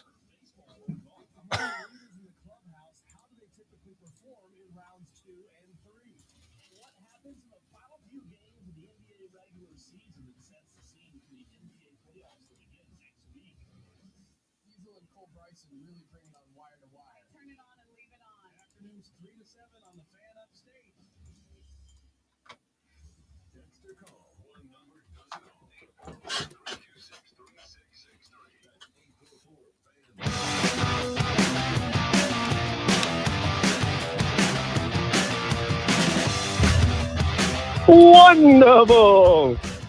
That it's Friday. Thank you. WWE, AEW, NXT, and TNA icon Matt Hardy. The Rob Brown Show on your radio. It's the Fan Upstate. What the hell are the Carolina Panthers going to do with pick number 8? They are all over the place in terms of possibility. They need a lot.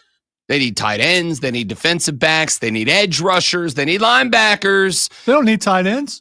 They may not. You're right. You're right. We did bring in a 6'9", 245-pound Division I basketball player to give it. Can we very quickly, because I do want to talk draft here. I freaking love that. I love it. There is nothing bad with trying something different. So Mario brought up Tony Gonzalez yesterday, and I don't know if that's a good comparison except for the basketball background, because I don't think Tony Gonzalez is that tall. But still, at the same time, it's worked before. It's not unheard of. I mean, Tony Gonzalez was 6'5", so he was actually like a solid 3.5 inches shorter than this cat.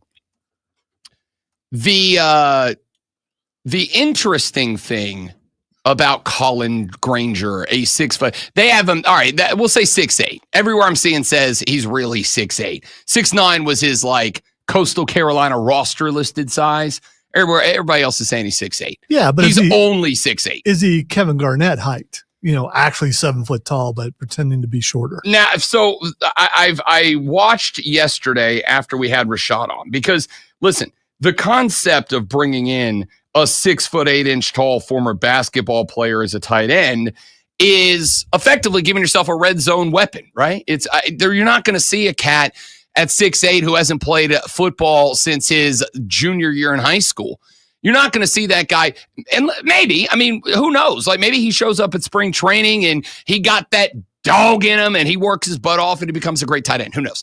Realistically speaking, you're probably not going to see this guy step in and just like immediately become an NFL caliber every down starting tight end. And even if he does, you've got guys on the roster already that are that. Rashad Beard has pointed out correctly and aptly, I think, that Tommy Tremble has been one of the very pleasant discoveries of the Panthers the last couple of years. When this guy started off, just about everybody wanted him gone because the hands weren't there, but he's improved dramatically. Jatavion Sanders, the tight end you drafted out of Texas, a lot of optimism around this cat. Of course, he was banged up last year, so we never really got to see what he can bring to the table. You've got dudes in the tight end room, but what you don't have is that jump ball kind of guy. And the reason I'm intrigued by it, we have asked the question a very long time on this show, why not go get an NBA guy? Why not go get a 6'8", 6'9", 250-ish pound guy who checks in only in the red zone? And the answer I've always been given in years gone by is because those guys don't play football. Those guys aren't football players. I don't need them to be a football player. I need them to be a basketball player. Here's what you're going to do. You're going to find the guy wearing number 78. You're going to line up next to him in a stance. You're going to run to the big yellow thing, all right? What you're going to notice, basketball guy, is that on the ground, there's 10 yards of field on both ends, which have different colors than the rest of the field. I want you to go to where the grass is painted a different color. And then I want you to find the big, tall, yellow poking thing. The big yellow, go find the big yellow stick. And I want you to run at that. And when you get into the painted area, I want you to turn around. And you're going to see a guy that's going to be holding this. It's called a football. And what he's going to do is he's going to throw it at where the big yellow stick stops going up and starts going sideways. You're going to see a little T-junction where the yellow stick goes up and then there's another yellow stick that lays across it. He's going to throw it where that T is. I just want you to go jump up real high and catch that ball and then don't dunk it, but bring it down. And then once you're down, then you can dunk it. That's your job, okay? Rebound. That's your job. It's a rebound. Box out and rebound. We've asked the question, why don't teams try this? And now a team is trying that. And I really do like that. So maybe the great one's right. You got Tommy Tremble, you got Jatavion Sanders, now you got Colin Granger in there, and there are 2 or 3 other guys that are working their way up in the league that are in the room as well. Maybe tight end comes off the board as a draft need with the progression of Tremble, the addition of Jatavion Sanders after his injuries last year, and now a 6'8", 245-pound behemoth that is you're going to be your jump ball red zone threat, right? Why not go jumbo set, 2 tight end set in the red zone and give Bryce Young options? Hey, man, look, I want you to look at the X. I want you to look at the Y. I want you to look at Tommy Tremble. And if none of those guys are open, throw it directly at the T junction because every route we have in the red zone is going to have Colin Granger go into the T. Just run to the crossbar. And if XL, if Coker, and if Tremble aren't open, just throw a laser at that T, and we're going to trust the 6'8" dude can jump out of the gym and go get it. So let's take tight end off the board. It looks to me like edge rusher is going to be the play. We have talked about the fact that the Carolina Panthers, like every other team in the National Football League, with the league new year ongoing, are doing their top 30 visits. These are a limited quantity of visits that you are allowed to bring in potential draft picks to come sit down and meet with the team. In-person interviews, right? You get to meet them and talk to them at the draft, but those are short. These, you get to bring them in, and they get to tour the facility and meet with the GM and the coaches and the other players and check out the weight room and blah, blah, blah. Because one of the things that you don't want to do, is draft the guy who's never been to your facility and he shows up and he goes, I hate it here. I don't want to be here. You don't want that. So you want to make sure everything and everybody clicks.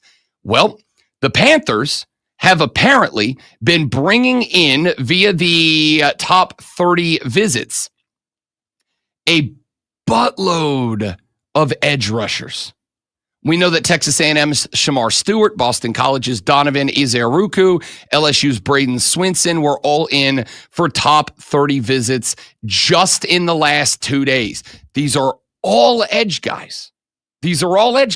Now, I'll say something about this list. None of these guys are guys I'm picking at pick 8. None of them. There are better players at other positions at pick 8. All right. None of these guys are guys I'm picking inside the top 10. I will say, however, this makes me wonder if A, Carolina is maybe interested in trading back in the first round or interested in trading back into the first round. Either taking that 8 pick. 8's going to be interesting. Because depending on what happens with, say, Shedeur Sanders, does he drop back a little bit? Depending on how many other edge rushers are out there, because that is if you go look at team needs, just about everybody in the NFL, with a couple of rare exceptions, wants edge rushers. I pointed this out to Rashad yesterday. We have had highest paid non-quarterback. That title changed hands about 6 times this offseason. And 4 of them were edge rushers. Max Crosby, Myles Garrett, et cetera, et cetera. With the development of the quarterback position, because really, so think about who we consider the top quarterbacks in the league. There are not many, help me out here, if any, guys that we consider top flight quarterbacks in the league right now that are pocket passer quarterbacks. Mobility is being increased at the QB spot with guys who can throw the ball, right? Like that's the thing, is it used to feel like you either had a quarterback that could stand in the pocket and throw the ball really well, or you had a quarterback that can move around and run around and be shifty, but not both. Now, look at Mahomes. He's a slippery little dude. He doesn't run, like the legs aren't the weapon for Patrick Mahomes. He can utilize them when needed, but they're not his primary. Josh Allen can absolutely stand in the pocket, look down the field, and deliver a football. But if that pocket collapses, Josh Allen is a dangerous man. Lamar Jackson. Lamar does not get enough credit for how good of a passing quarterback he is. But if that pocket collapses, Lamar Jackson can get to the outside and make it hurt, right? Edge rusher, the importance of being or having a good edge rusher is directly correlated over the past couple of years to the fact that the best quarterbacks in the NFL, all of them have legs now. All of them. Is there a pure pocket passer quarterback in the league that we would say is a top guy? I don't think there is. You have got to have an edge rusher. Somebody that can, two things. Number one, set the edge so that the pocket, as it's supposed to, folds around the quarterback and then collapses in on him. Because you want a quarterback to step into that pocket and then have the edge guys climb in behind him. Because if you just have a line, now all of a sudden running left and right's an option. I want a situation where when the quarterback feels panic because that mental clock, tick, tick, tick, tick, tick, tick, gets to that 2.5, and he knows, okay, I'm out of time. When that head comes down to see, okay, where's that pressure coming from? I need him to see a different color uniform behind him on both sides. So he thinks I got to get up the field. My linebackers can eat. That's what I'm looking for. Edge rushers are wildly important. So everybody in this draft is looking at edge rusher. Carolina's one of those teams. The issue that I have is the guys that I think top 10 draftable guys, the Abdul Carters, they're not making it to 8. I think you're going to see probably 2 quarterbacks and maybe every other position in the top 7 picks occupied by edge rushers.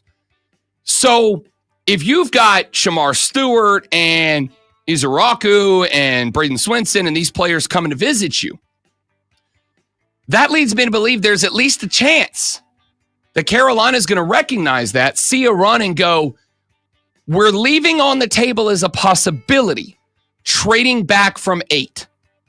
Because with the edge rushers going up front, 8 becomes a spot where maybe there's a DB or maybe there's an offensive lineman that we all thought would be in any other year a draft pick at 4, 5, 6 that's available at 8.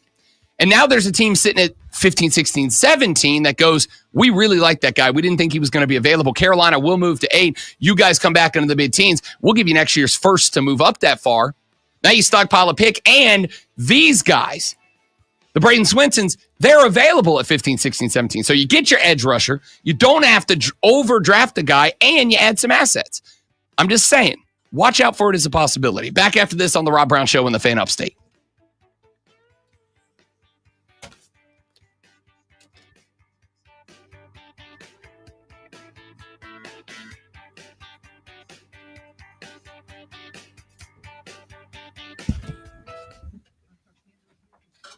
Did I miss? Did Pretty Daddy leave?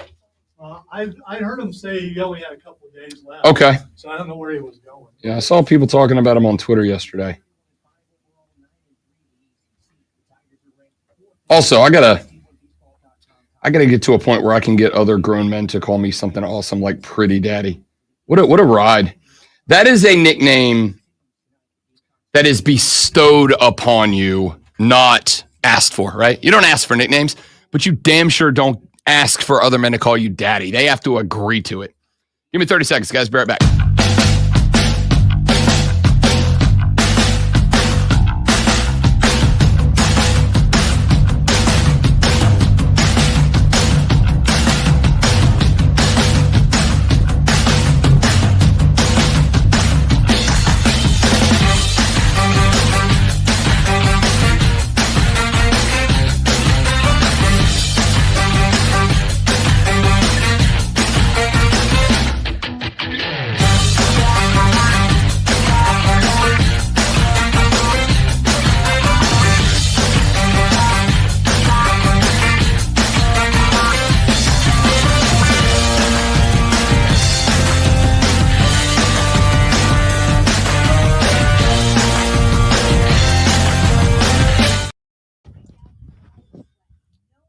Oh, he's going over to Mad Dog. Going to be a Cody Decker coworker.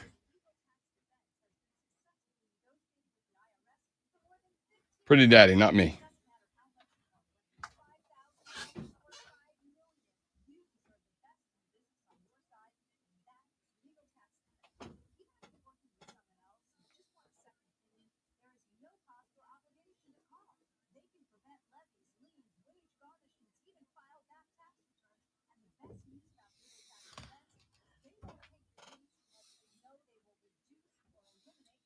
I need to put my trip up to New York together. We got to go get Mario's booty tattooed.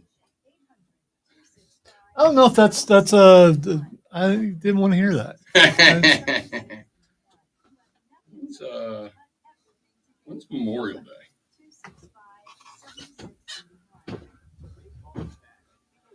'26th. Maybe I'll go up that weekend. Do a long weekend.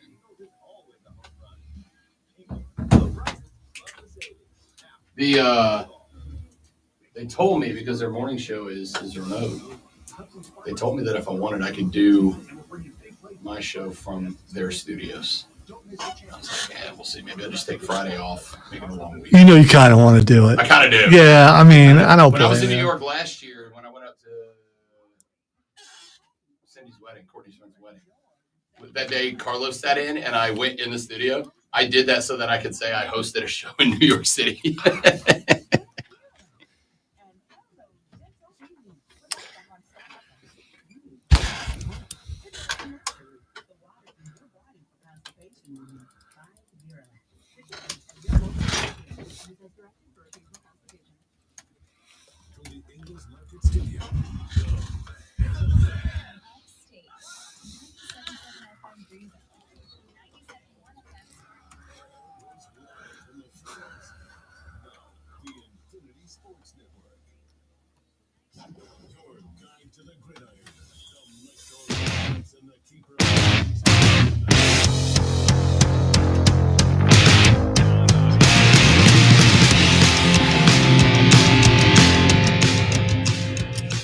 Okay, this isn't going to be a whole segment, but I do have to address it. I have talked about the fact that, obviously, I love the Masters Golf Tournament, and one of the reasons that I love the Masters Golf Tournament is the very interesting blend of history and tradition, which I like, with a willingness, unlike many other sports, to accept, to some degree, the character and the personality of the people who play the sport, the people who get us to tune in to the event. The Masters is one of the very few sporting events in America where the venue is as big of a star as the athletes themselves. There's very few. You know, like some college football stadiums have reached that area. Very few. I honestly, respectfully, I don't think there's a single NFL stadium that it's like, oh, they're playing at so-and-so. I got to tune in for that. There's a couple of racetracks. Daytona's one of them. Talladega's one of them. Bristol's one of them, where the racetrack is as important as the guys racing on it. But there's not very many of them. Augusta obviously is one of them. And because of that, there is a great sense of respect toward the hollow grounds of Augusta National.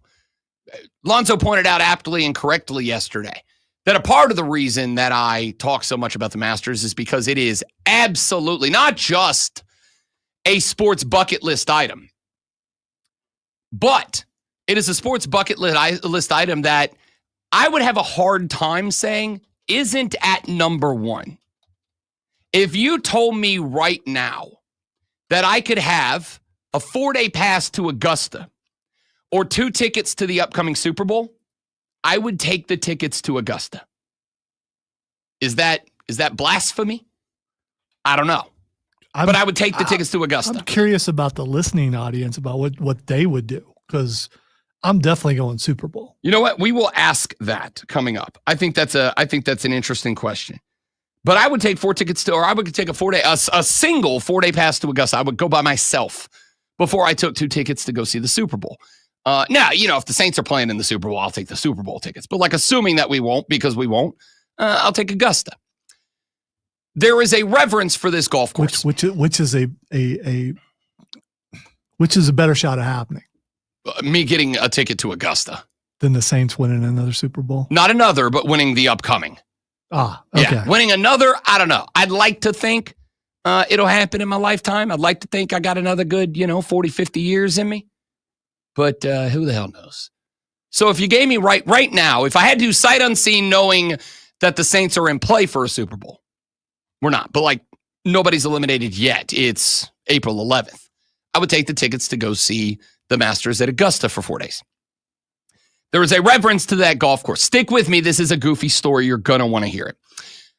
There's a reverence to that golf course. There is also a saying.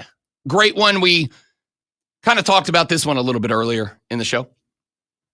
There is a very famous saying, a pop culture saying, I think human being saying of when you got to go, you got to go. When nature calls, you must answer. It's not up to you. We've all been there. You've been in that spot where nature calls. You got to hit the head, and you're kind of like, it doesn't matter what's happening right now, because this is happening right now. There have been spots where I've leaned around the computer monitor, and I, contrary to what happens every other segment of the radio show, have told Lonzo, we got to go to break. Because as the legendary Giannis Antetokounmpo once said, what you guys say it politely, I want to take a tinkle. I went to take a tinkle, it came back. That's polite, right? Tinkles, I went to take a tinkle, it went back. We've all been there. We told you the story earlier this week of Chicago Cubs player Seiya Suzuki, who middle of an inning sprinted out of the dugout to the clubhouse and freaked out the Cubs fans because they're like, uh-oh, that's what you do when you're hurt, right? That's bad. Turns out my dude just had to, answer the call of the Wild. Near the final stretch of his first round of the Masters yesterday, amateur golfer Jose Luis Ballester said that, quote, I really had to pee, end quote.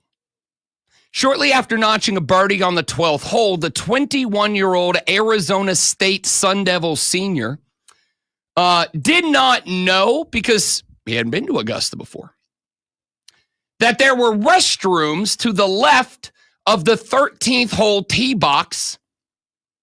And so while he waited for his playing partner, Justin Thomas, who was having some trouble on the green, he said, I have to tinkle. How you polite say? I have to take a tinkle. Hand to take a tinkle. So what did Ballester do? I've long said that there are pros and cons to being a man, to being a woman. There are pros and cons to each. Pro is a woman, free drinks all the time. Pro is a man, everywhere is a bathroom if you really got to go. My man, Jose, recognized he had to go, didn't know there was a restroom 40 feet away. So he snuck into a small wooded area through which a creek runs, a tributary to Rays Creek. Now, Rays Creek is the creek that runs through Amen Corner at the Masters at Augusta National. It is the very famous scene over which Hogan's Bridge runs. That is, if you've ever watched the Masters, the bridge between, I think it's 13 or 12 and 13 or whatever. The bridge runs over Rays Creek. That's the spot where everyone who plays in the Masters stops and gets their photo taken. It's the most arguable, the most photographed and famous place on the golf course. And Rays Creek is, well, it's a creek that's well enough known that we know its name. Most of us know the name of the creek that runs by your house and not very many others, but we all know Rays Creek. Well, golf fans do. Do I need to name the creek that runs by my house? Sure, it's called Zoe's Creek. You just get to name it after yourself. Okay, that's how it works. Update Google's map. All right, Rays Creek, and now we have Zoe's Creek that runs down to the Gulf of Mexico. Sorry, America. So My man Jose said, quote, I'm like, I really need to pee. I didn't really know where to go. And since Justin had an issue on the green, I'm like, I'm just going to sneak here in the river and probably people would not see me that much. And then they clapped for me. Probably one of the claps that I really got today real loud. It was kind of funny. My dude rolled over to Rays Creek because when you gotta go, you gotta go. And go he went. And not only did go he went. Here, I'll just let him tell the story.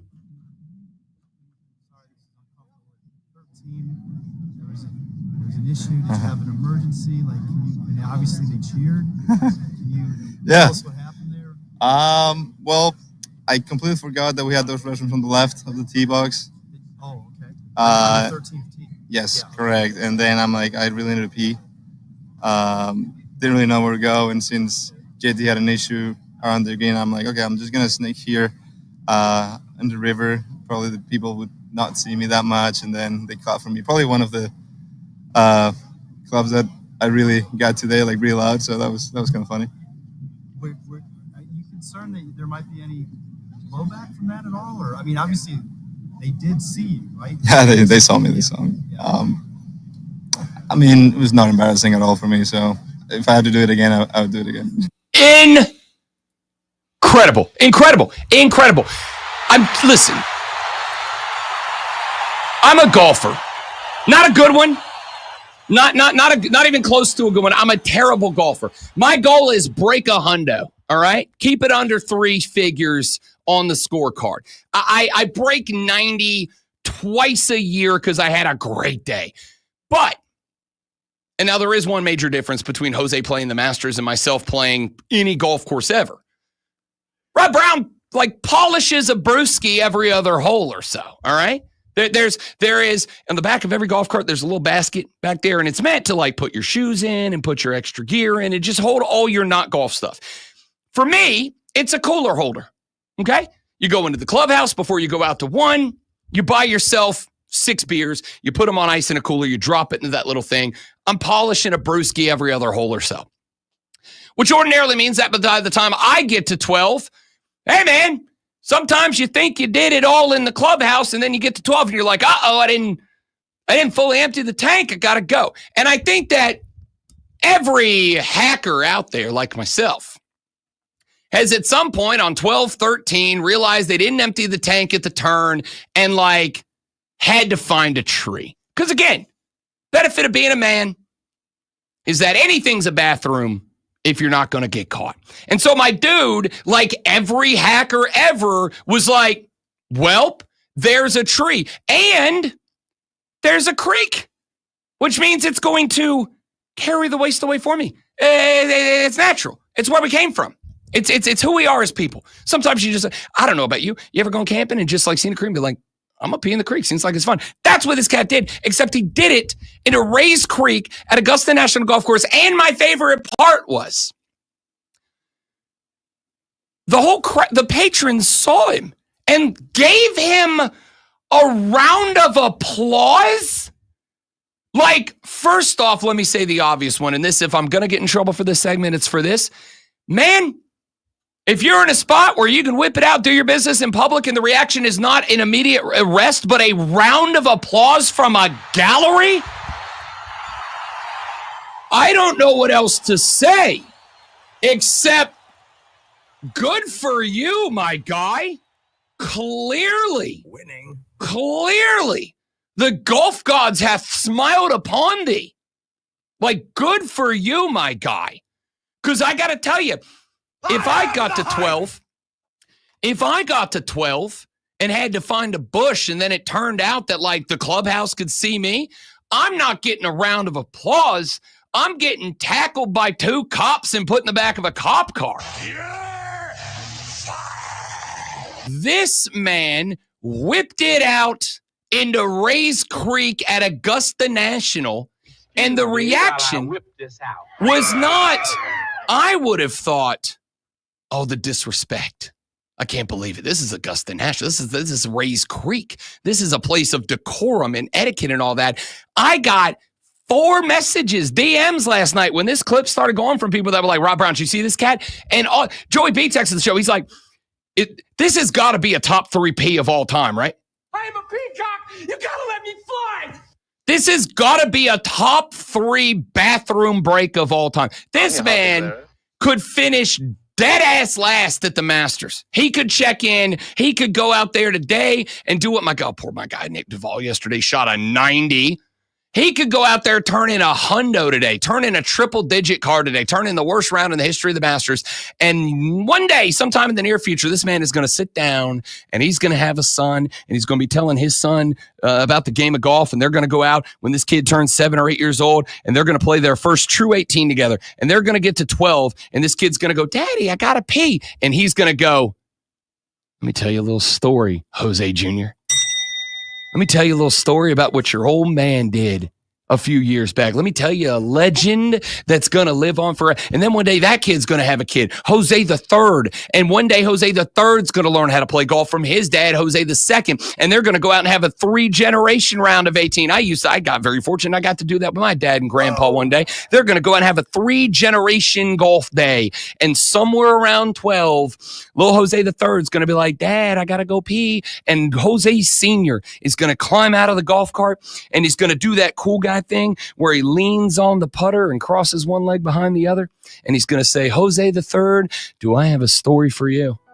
Let me tell you about the time that I took a tinkle at Augusta National Golf Course.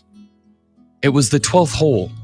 I was playing alongside PGA Tour great Justin Thomas when I heard nature call. You see, I may or may not have enjoyed a little too much of that beautiful Augusta sweet iced tea before the round. Now, there's an important lesson to be learned here about understanding your surroundings, knowing your surroundings. I didn't. And so what I did was make my way into the woods and have myself a tinkle in Rays Creek. And then a crowd of people applauded me. Can we talk about the fact that he got a round of applause? That good for you, Jose. I'm proud of you, envious of you, whatever I'm supposed to feel. I feel it. Good on you, my guy. Good on you.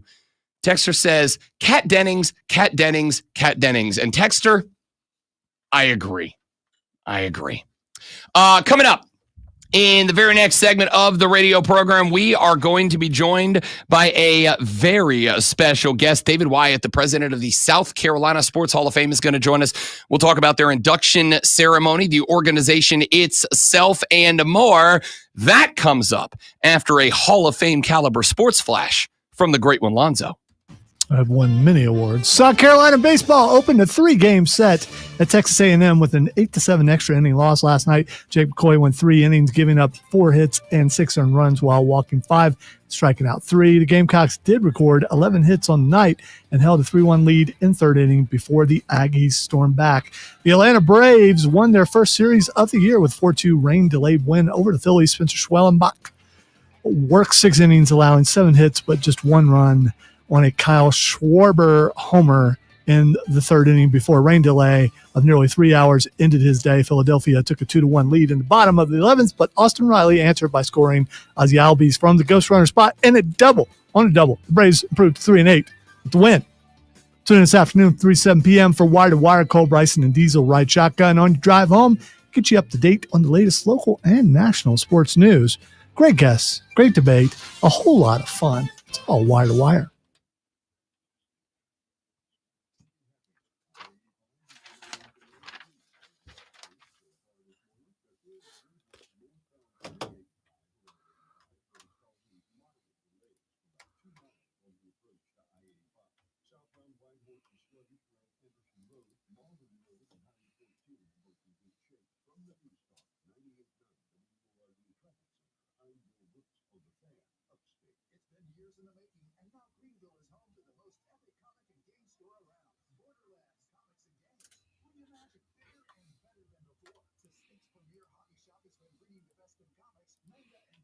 wanted the region for 3 decades. Come see us at our amazing location at 410 South Pleasantville. Live the Borderlands experience for yourself. We've gone to a whole new level. Find us on Facebook and Instagram. Proud sponsors of the Upstate Pulse, Borderlands Comics and Games. Read, build, play. In the developing Florida, we've learned that after decades of service, the boys and girls everywhere, that Easter Bunny has stepped down. Identify his replacement as a local rabbit, which has been frequenting the area even longer than recent days. He has been stocking up on Eagle's Easter candy, holiday ham, farm-fresh eggs, and Easter lilies and balloons.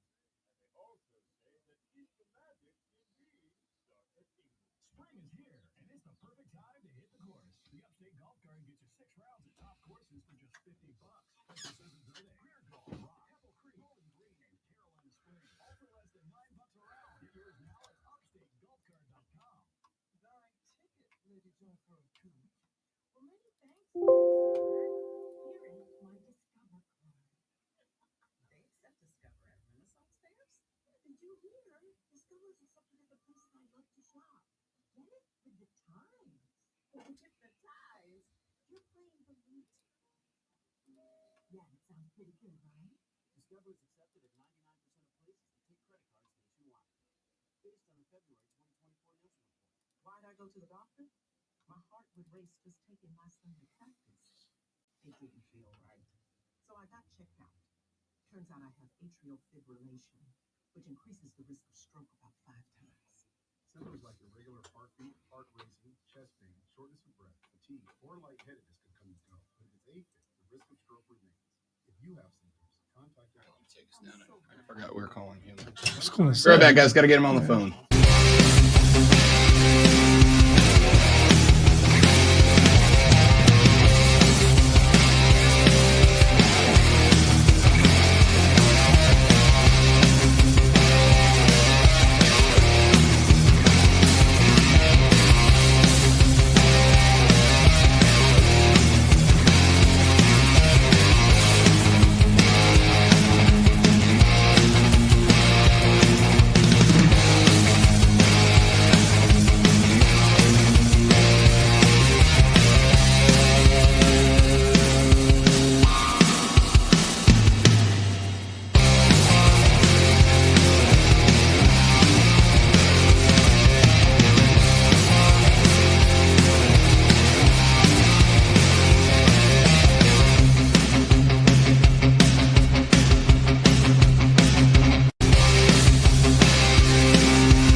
two backs together at Augusta National. And we will, again, leaderboard updates when they start flowing in a little bit later on this morning. A few other things that we've got cooking for you. We have talked quite a bit of NBA as we have got just a couple of games left in the season. Had some good ones last night. The Pistons knock off the Knicks 115-106. Pacers outpace the Cavaliers 114-112. Hawks over the Nets 133-109. The Bucks down the Pelicans 136-111. The T-Wolves 141-125 in regulation over the Grizzlies. So as it stands after last night's game, we know that the Cleveland Cavaliers have not just locked themselves in the playoffs with a 63-17 season, 2 games left to play for Cleveland, but they have indeed claimed the number 1 overall seed in the East. Boston has locked in the number 2 seed in the East at 59-21. Wait, hold up. Did you say Cleveland is the number 1 seed? I sure did. In the East? In the East. In Boston? And Boston's is number 2? 2? That is correct. That doesn't sound right, does it? It does not, because, and I did the research during the break, Lonzo, Cleveland does not have LeBron James on it, is what I found out. I had heard that too, but now it's confirmed. Yep. I can indeed confirm that. By the way, we're going to have David calling in here in just a minute. Great one. So as a heads up, sending him the number because he asked for it. Behind the scenes production happening right now. Well, you didn't have to tell anybody. I couldn't have typed it out. I would have answered the phone and he would have said, "Hey, this is." Yeah, but David. I had to type it out, and in order to do that, I had to put my brain all in one place there. Oh, okay. Multitasking this late in the week is just it's a tough ask for me.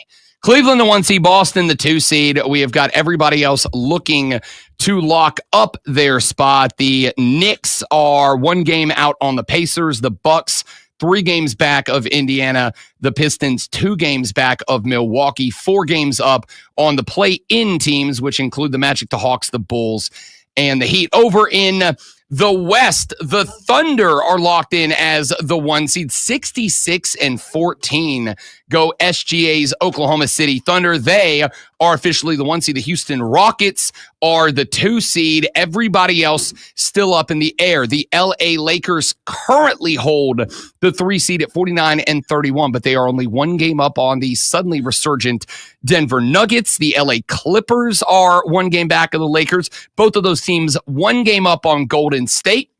And there is a 3-way tie. 2 of these 3 teams will go to the play-in tournament. 1 of these 3 teams will get the last regular seed in the playoffs. Golden State, Memphis, and Minnesota are all 3 netted 47-33. That is going to be, forget the race for the 3 seed.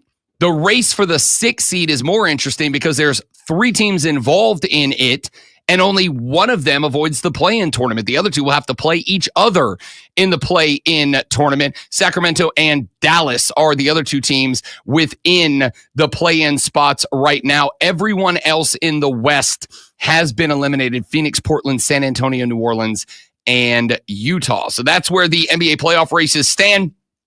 Every one of those 10 have clinched a berth. Now it's all about seeding. We will keep you up to date because by the time we get back here on Monday, we'll be mostly done. We'll have 1 or 2 games left to play on Monday to wrap up the regular season, and then our playoff field will be set. All right. Let us bring in, ladies and gentlemen, a guest to the program. A guest I'm very excited to talk to because the South Carolina Football Hall of Fame induction ceremony is next Thursday night.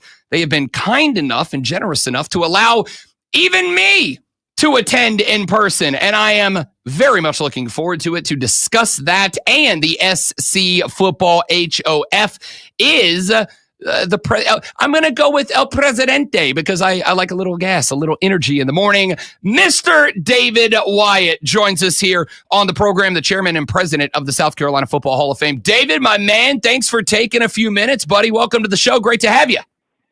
Rob, it's an honor, my honor to be here with you and all of your listeners. Thank you so much for having us. Listen, you don't have to lie to me right out of the gate, David. It's 8:07 in the morning, bud. Are you a morning guy that's up and going this early, or are you like me and just trying to pull it together? Well, I guess a little of both if I have to, be honest with you. But, I mean, 3-time sports broadcaster of the year. I mean, come on, Rob. I appreciate the humility, but we're excited to have you coming next week. And I know everybody's thinking about basketball, but right now all I can think about is football. I love it. I love it. David Wyatt joining us here on the show. Let's talk a little bit about David, and I'd like to start with giving you the opportunity to maybe introduce the organization, introduce the HOF to folks that have maybe heard about it but aren't super familiar with what you guys do, what your mission is, et cetera, et cetera. Can you kind of just give us some background and some details about the SC Football Hall of Fame? Yeah, absolutely, Rob. I grew up here in South Carolina, proud South Carolinian, love our football and heritage. And, a lot of times South Carolina was given short shrift in the news spotlight. And as an NFL agent for 14 years, I saw a lot of what was going on with our students. And so the Football Hall of Fame is really designed. It's just football. It's honoring the greatest football leaders in South Carolina history. And so it's something everybody here in South Carolina can get behind. We've got an incredible group. After this year's enshrinement, we will have enshrined 60 members of our Hall of Fame. 42 of them are still alive and with us, and a lot of other great honorees. And a lot of those great Hall of Famers are always giving back. And one of those, Levon Kirkland, was like, Wyatt, our students, we're 43rd in the country in college and career readiness. This was in 2020 during the pandemic. He said 2019 U.S. News was ranked 43rd in college and career readiness. That's the bottom 10, and South Carolina is in the bottom 10 in the country. Our kids are getting left behind. He said, man, I'm Levon Kirkland. I've never been satisfied being in the bottom 10 in anything. And so, we need to be top 10 in the country, Wyatt. And I said, top 10, Levon, how are we going to do that? And without, missing a beat, he said, we're going to educate, encourage, and empower. Excellent. First in ourselves and then in everybody else. So, we're working to change that position for South Carolina. We've created the Bridge Builder Excellence programming. We've started the Bridge Builder Excellence community, which you and all of your listeners are probably maybe even a part of, but you don't even know it yet. But we're bringing you together, building bridges, using football to impact lives and make a better South Carolina, better future for all of us. So lots to unpack there, but excited. It all starts with these great football leaders and the way they live their lives, and something that has made us all proud. And then, unpacking those keys to success for others to follow in their footsteps. Yeah, I like, David, when we were able to kind of start the email exchange to get this set up and get next Thursday in line and all that, I was kind of reading through, and at the bottom of your email signature is a quote that I love, which is, it's more than football. It's making a difference through football. I have said for many years, I am a huge believer in youth sports, in middle school, high school sports, in sports in general, because I think that these sports can be used not just to teach kids how to play and love a game that we all love, but to learn those important life lessons and make a difference for a community. To me, sports are a backbone of every great American community, and to have an organization like the SC Football Hall of Fame to tie that all together is massively important. Well, thank you. Very well said. And we've got a lot of great leaders across the state of South Carolina that are joining, that believe in what you just said. And we're excited to have you and your listeners join in on this opportunity to expose some of y'all that haven't been listening and following the South Carolina Football Hall of Fame, and those that have, which are a lot too. Thank you for your support. The governor, the Department of Education, the legislators, lots of key business leaders are doing what you just said. They recognize sports, transcends the field into life, and great lessons there. And it's fun. It's something that it's a great bridge that we can all enjoy and make our lives better while trying to impact the community. So thank you, Rob. Absolutely. Absolutely happy to do it. Talk to me real quick, David, and then we'll talk about the event next Thursday and some of the names that folks are going to see popping up in the news as we get closer. But I spent some time last night reading up about this Bridge Builder Excellence program. I absolutely love it. Love the mission behind it. Was reading up about some of the kids that have been placed into as competitors and finalists for this award, but kind of share a little bit about the Bridge Builder Excellence Award to folks that are maybe hearing about it for the first time. That's right. The program has two components, the first of which is the Bridge Builder Excellence Award. That is like the South Carolina high school Heisman.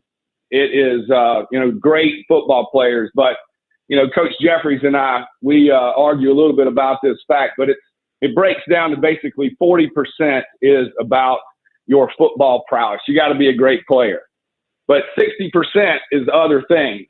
30% is your core GPA. You have to have at least a 3.2 core GPA.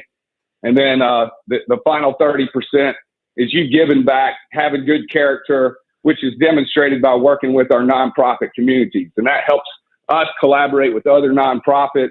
These young men out here across South Carolina working with a lot of these great nonprofits, giving of themselves, being a part of that character and leadership. And so that's the award. It's the Bridge Builder Excellence Award.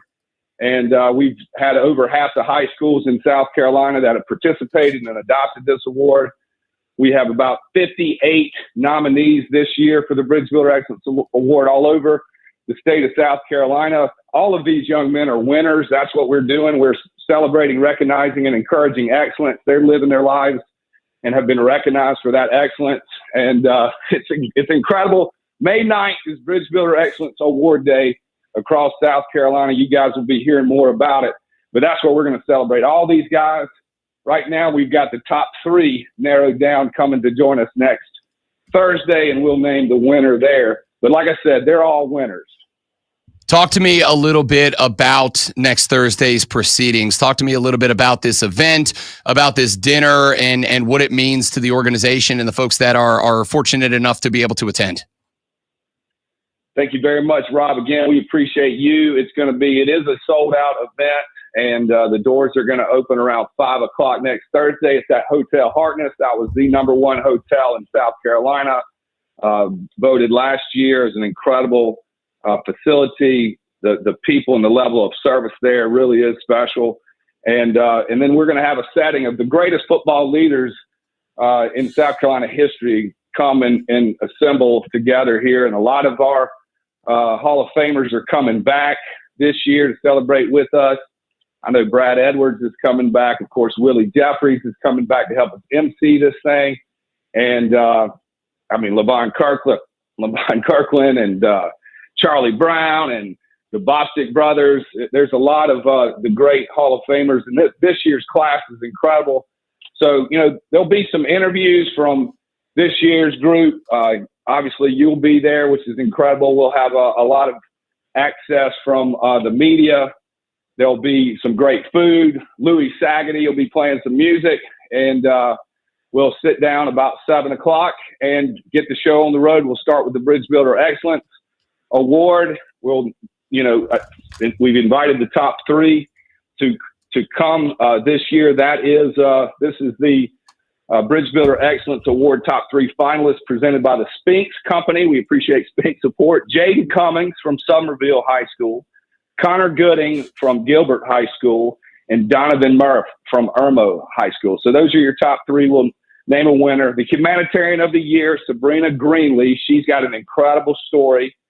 And if you don't know about Sabrina Greenlee, I highly recommend you take a look and check her out. She's making an incredible impact, overcame domestic violence, suicidal thoughts, created a nonprofit. And when I talked to her about the award, she said they had given 1,000 gifts to young kids for Christmas and had traveled to 3 different states to encourage people suffering from domestic violence and abuse. She's a football person. You'll hear more about her, I'm sure, before next week. The Blanchard Rogers Award. Now, this is South Carolina's Heisman. It's named after our 2 Heisman winners here, Doc Blanchard and George Rogers. George comes up with his Heisman trophy, and everybody has a good time with that. but we have a customed nice trophy to give to the Blanchard Rogers Award. This year, the winner is Kyle Kennard, incredible defensive end from the University of South Carolina, the SEC Defensive Player of the Year. Great young man. Will be drafted the following week for sure, and has an incredible future ahead of him. So we're excited to send him off with this prestigious award. And of course, that is presented by Ellison Kibler, Merrill Lynch, and Gordon Whitaker at Ellison Kibler has been an incredible supporter of our program and award. And then, of course, we get into the inductees this year. You've got Troy Brown from Barnwell, went to Marshall, 3-time Super Bowl champion with the Patriots, incredible wide receiver. Coach Buddy Pugh, born in Orangeburg, played offensive line at South Carolina State, got into coaching, was an incredible high school coach, having an undefeated season, going on to coach the Gamecocks with Lou Holtz, and then headlining South Carolina State's 22-year success story, all-time winningest coach, nudging out our good buddy and also Hall of Famer Willie Jeffries. But Buddy Pugh, he's going to be incredible to recognize and celebrate him this year. Deuce Staley, Airport High School, Gamecock, 2-time Super Bowl champ, running back and current NFL coach. Jim Stuckey, Clemson great, out of Airport High School, San Francisco 49ers. Jim Stuckey coming this year is going to sort of solidify. We have a lot of folks that are in our Hall of Fame that played a big role in the NFC Championship game where the 49ers beat the Cowboys. Sorry to all you Cowboys fans. We're not bringing that game back up. We're not. But in that, Sam White, who was in our Hall of Fame, he was the quarterback's coach. And Freddie Solomon was the key receiver. Joe Montana, of course, the quarterback. Freddie slips, and he hits Dwight Clark.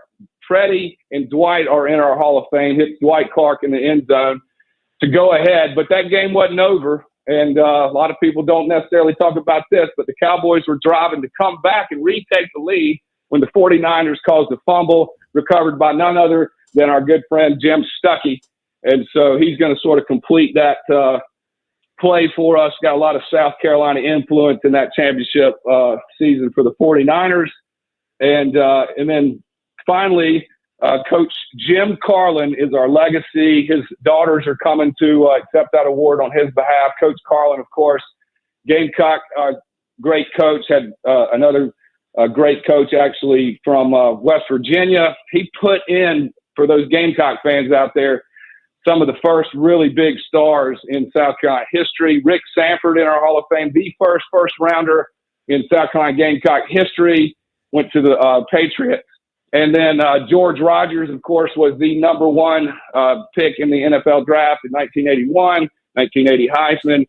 And Willie Scott, also a first rounder. So Coach Carlin did a lot to impact the Gamecocks and this state, and we're honored to honor him. So that lineup will be honored, probably wrap up about 8:30 and have Louis Saggedy break out the guitar, and we'll celebrate probably till about 9:30 and then wrap up an amazing evening. So hope to see you and many of your listeners there, and appreciate again this opportunity to spend some time together. Yes, indeed, David. Very much looking forward to it. What a heck of a list of names and accomplishments that are going to be there next Thursday night for the South Carolina Football Hall of Fame induction ceremony and dinner. My man, listen, I appreciate, David, your time. I appreciate you guys being so kind and allowing me to not just have you on the show today, but to come out and support and be a part of it next Thursday night. I could not tell you how excited I am, my man, but thank you very much for the time, and looking forward to shaking your hand and maybe talking football with you for a few minutes, pal.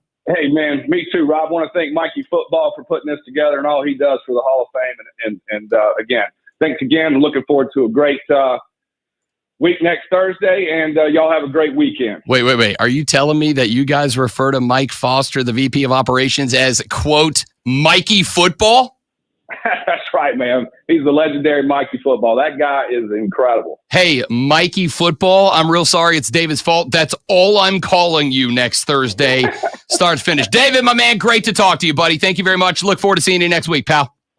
Thanks, brother. You got it. Bye-bye. David Wyatt is the president and executive director of the South Carolina Football Hall of Fame, kind enough to join us here on the show. I will be at that event next Thursday evening, and they have already set up some interviews with some of those inductees that will be going in. We will have those for you scattered over the handful of days after that event. Back after this on the Rob Brown Show on the Fan Upstate.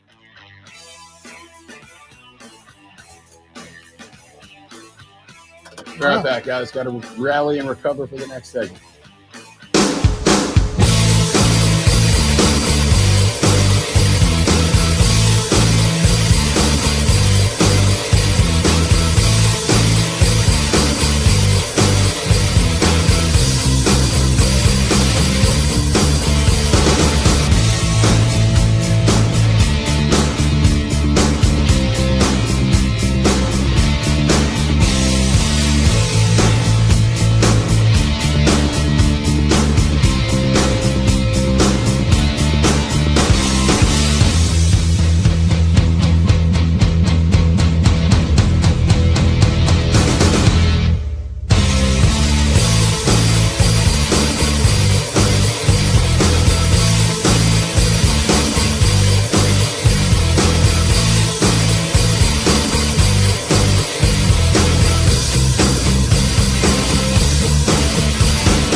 You think I was exaggerating? I would never do such a thing. Thanks again to David Wyatt, the chairman and president of the South Carolina Football Hall of Fame. Very much looking forward to getting the opportunity to chat with him and with all the members of the SCHOF next Thursday night, their induction ceremony. I'll be attending live. And on top of that, we'll be able to, before the event starts, grab a couple of interviews with some of the young men and women involved from the high school and collegiate era, as well as some of the longtime SC football legends that will be enshrined in the South Carolina Football Hall of Fame that evening. So I look forward to those. I'll let you know kind of who we get when we get them and when we are going to replay them all on the show in the handful of weeks after that. It was a absolutely tremendous conversation. I greatly appreciate Mikey Football, Mike Foster, for setting that up, and of course David for taking time out of his morning to join us. You know, we've been talking about nicknames earlier because for those of you that listen to Writer Than You with Bill Ryder, which airs on this very station as soon as we go off the air from 10 till noon every day, their producer has gone for years by the nickname Pretty Daddy. We were talking about the fact that, like, you gotta be a dude to get a bunch of other dudes to utilize a nickname in which they call you daddy. Like, you got to be a guy to do that. Nicknames are given. They are earned, not asked for. Oh. Mikey Football is an awesome nickname, all I was going to say. It is, but you're almost making it sound like you're making fun. So don't No. say it. Quite the opposite. I strive in my life to get I've had a lot of nicknames. They all sucked, and I hated all of them. If I could get if people in my life were to refer to me as Robbie Football, I'd call myself. I would only speak in third person. Okay. All right, Robbie. We would call this the Robbie Football Show. I might start calling this the Robbie Football Show. Okay, Robbie Radio. I actually have been called that before. The Cleveland Browns and veteran quarterback Joe Flacco reached an agreement today on a 1-year, $4 million deal worth up to $13 million with incentives. His agency told ESPN Flacco now will return to Cleveland, where he won the NFL's Comeback Player of the Year award in 2023. Here's a genuine question about that. Here's my genuine question about that. The hell? What? Why? Oh, sorry. Because Cleveland. I forgot. That's my bad. That's on me. Because listen. Where's your boy Kirk going now?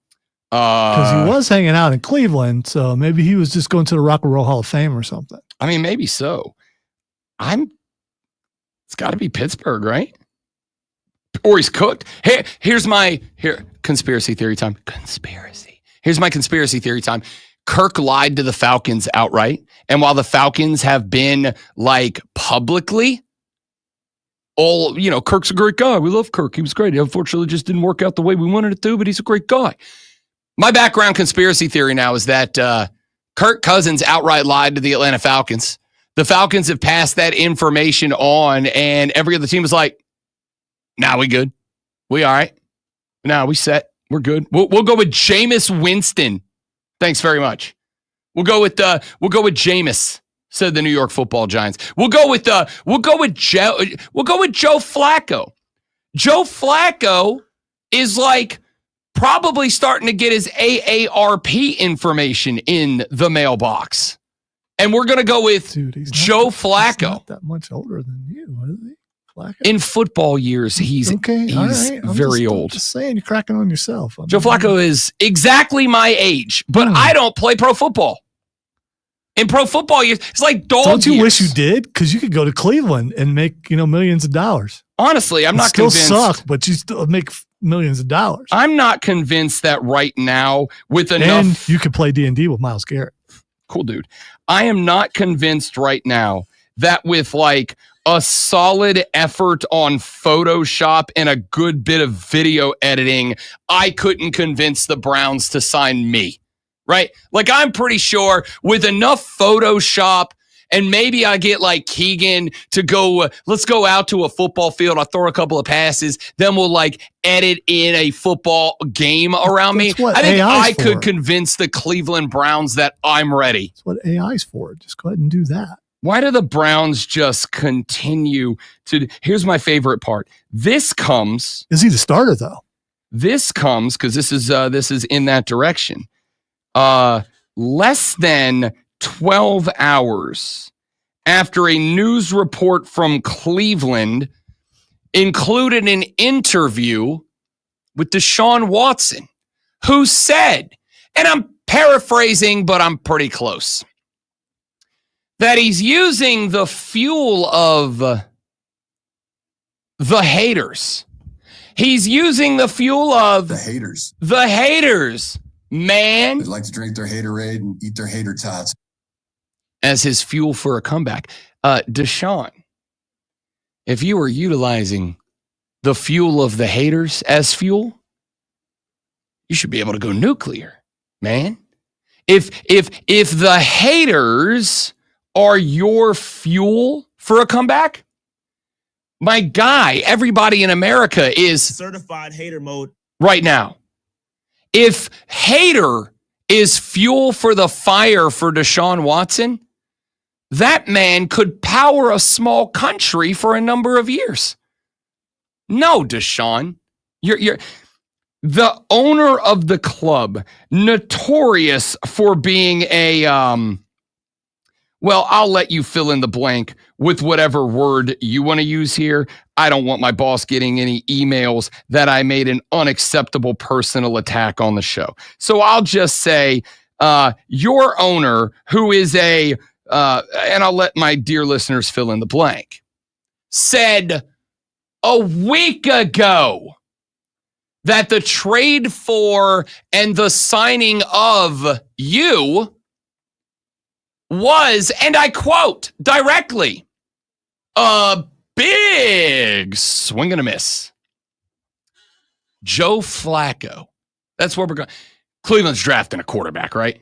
Like, that's the only option here. I am everything that has been thrown out there in the past week about how Shedeur has been falling down the board and guys are out on Shedeur Sanders. That's all out the window. If Cleveland signed Joe Flacco, they are 1,000% signing, drafting so Shedeur. Deshaun's not coming back next season from that injury. I think that's what they're kind of saying by taking Flacco, and Flacco would be the backup to whoever they decide to draft, which could absolutely be Shedeur. I mean, he can come back, but again, they're not going to cut him, are they? I mean, I don't see why they would. They keep saying what a mistake they made, so maybe they would. Yeah, I don't see why you wouldn't. Is there a person right now anywhere, except maybe the Cleveland Browns, I guess? So is there a person out there anywhere that's looking at Deshaun Watson and the $42 million guaranteed a year for the next 2 years that he's still owed and going, yeah, we'll keep that guy in the locker room? Like, what benefit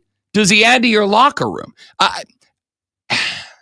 If the Browns players rallied around him, like, maybe. But I got to tell you, I don't know that even that's worth it. We've talked about this before. There comes a time and a place where a general manager has got to get the fellas together in the dressing room and go, boys, I don't care if he's your guy. He's not our guy. So get over it, or you can follow him out the door. And that's what I do with Deshaun. He's not on this team anymore. And if that bothers you so much that you're mentally distraught about it, then you can pack your locker and follow him out. Cut the guy, eat the money, move on, and I guess draft Shedeur. Cleveland's like the one spot that I'm like, hey, Dion, if you want to Eli Manning this one, I'm good with it. I'm good with it. Now, if New York drafts him, you got to deal with it. If New Orleans drafts him, you got to deal with him. If Vegas drafts him, you got to deal with it. If Cleveland drafts him, I think even I don't have a kid, but I wouldn't be a helicopter parent. I think even I would be carrying him up out of Cleveland. What a joke. What a joke. They deserve nothing in Cleveland. And the Browns, I'm sure the people of Cleveland are wonderful, but your football team stinks, and they're bad decision makers. All right, we got more stuff coming up here in a minute. 9 o'clock hour is your hour. In Armada Assault, you take over control of the program. We'll talk about everything you want to get to in the final hour of the Rob Brown Show in the Fan Upstate. My daughter was at the Braves game last night. She left after the 6th inning rain delay. Maybe she's a good luck charm. So are you telling me, Steven, that you're going to start buying your daughter tickets, but then telling her to like leave in the 6th inning of every game moving forward? Because she left and then they won. They were not winning when she left. So she left, then they took the lead. So are you telling me you're going to tell her, yes, honey, go to games, but just make sure you're out of there before the 9th?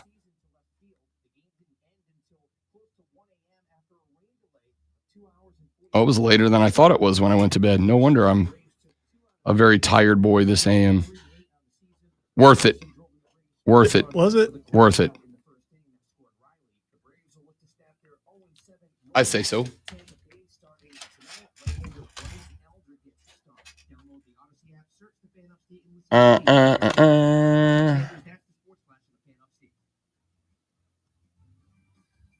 Do do do do do do do. The most significant delay in the upstate right now is northbound 385, where roadwork has traffic very slow for about. To be fair, it was 2 hours, 45 minutes. I know because my dumb butt stayed up and watched it. I was going to go to bed, and then I got on social media, and on social media they were like, hey, they're planning on running it back. Speaking of which, I sent you a video of the giant statue. Okay.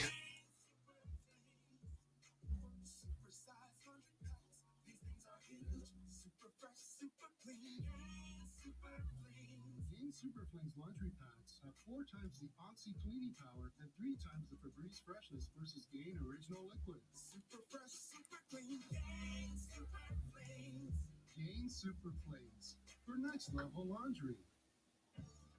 Still getting around to that fix on your car? You got this. On eBay, you'll find millions of parts, guaranteed to fit. Doesn't matter if it's a major engine repair or your first time swapping your windshield wipers. eBay has that part you need, ready to click. So I finally have hooked Silver because when the episode for Justice League ends, he's like, "Oh, it's just, it's over." Like, yes. Oh, it's over? Every time I watch and see Superman get his butt kicked, I think of you, which is almost every single episode. There's a big debate going on right now about the Superman costume that James Gunn has upcoming because it's more like traditional classic comic booky. And like people are like, Snyder had such a good costume and now you're doing this? And I'm like, I kind of like it. Kind of like classic. There are some people who are never happy. That's also true.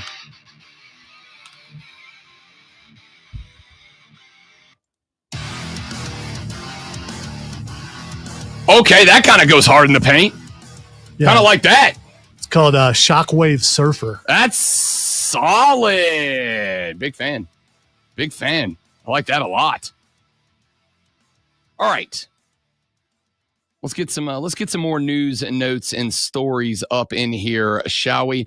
I'm not going to spend a bunch of time on this because at the end of the day, I came to the conclusion after we talked about it the other day that the people who hate it, and the people who don't hate it don't care. And it's really just up to David Silver if anything's going to happen or if they're going to go, we're willing to trade this.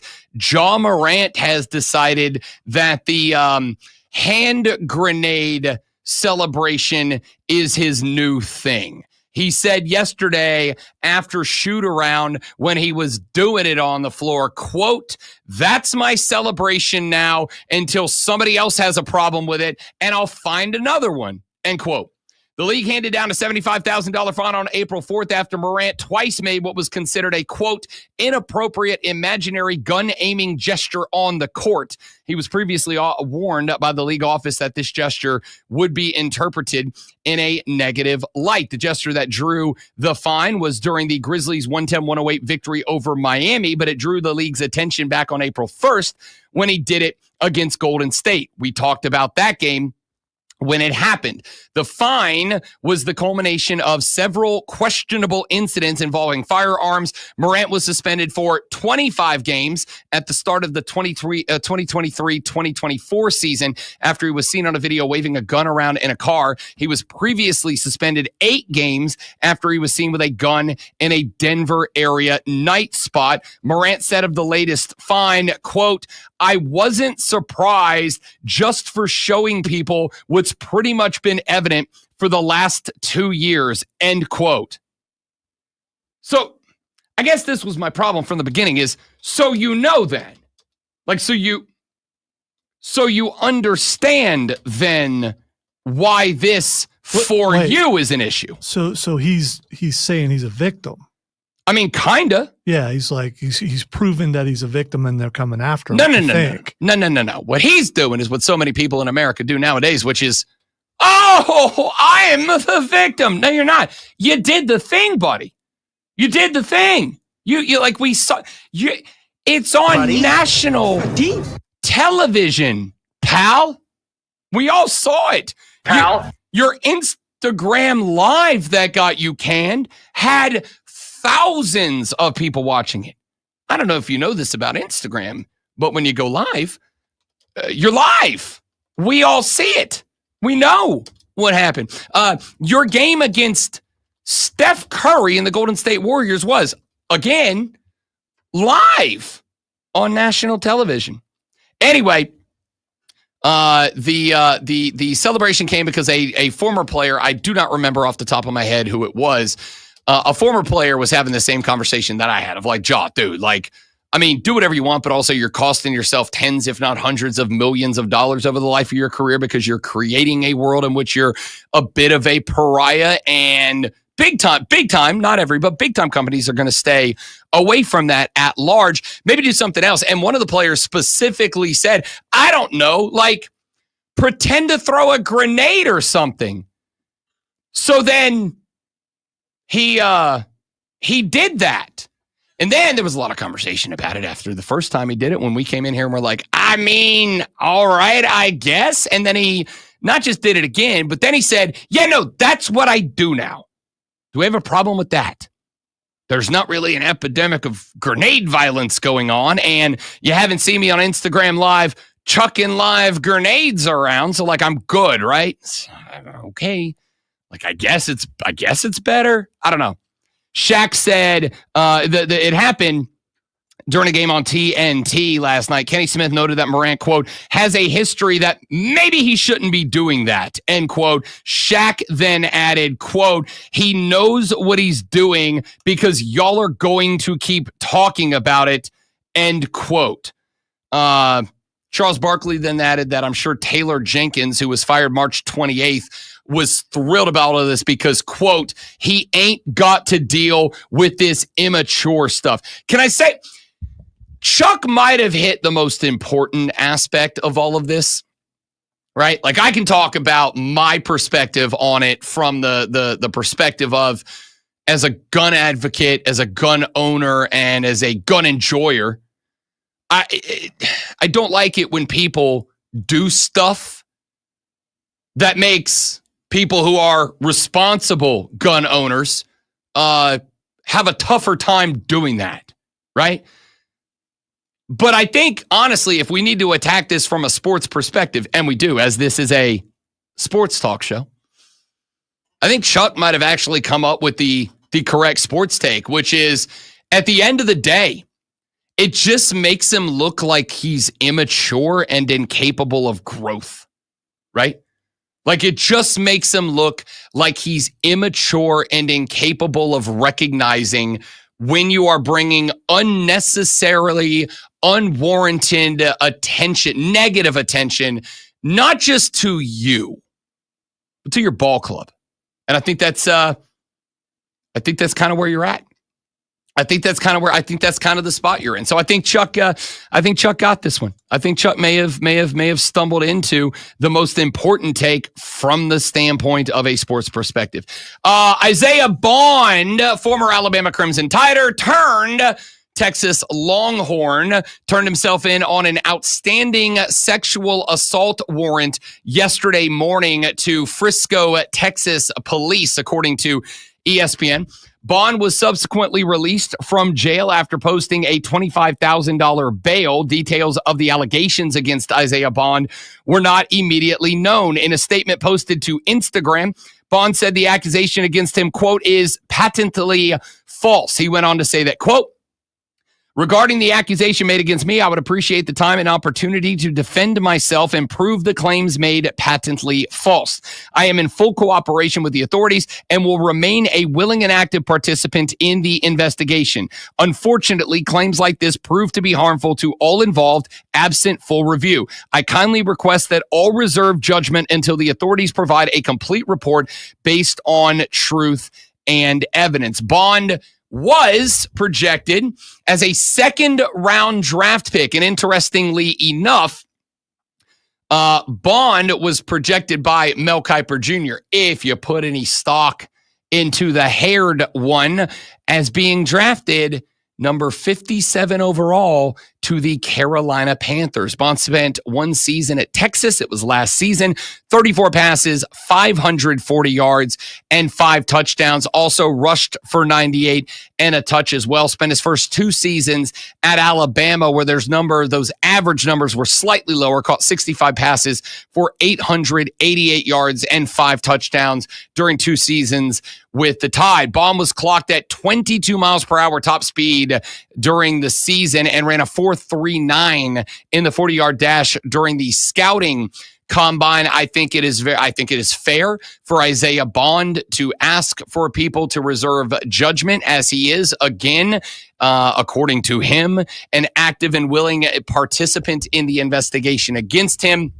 But this is absolutely a guy absolutely a cat who was on the radar for the Carolina Panthers with their second draft pick overall. We will keep an eye on that story as it continues to develop down in Frisco, Texas. But he is somebody that Panther fans will keep an eye on because, again, wide receiver is a position that the Panthers are very much going to need and are very much going to be, I think, trying to address. I don't think they're going to go try to find an X. I do think they are in on X, as in Xavier, as him, as that guy.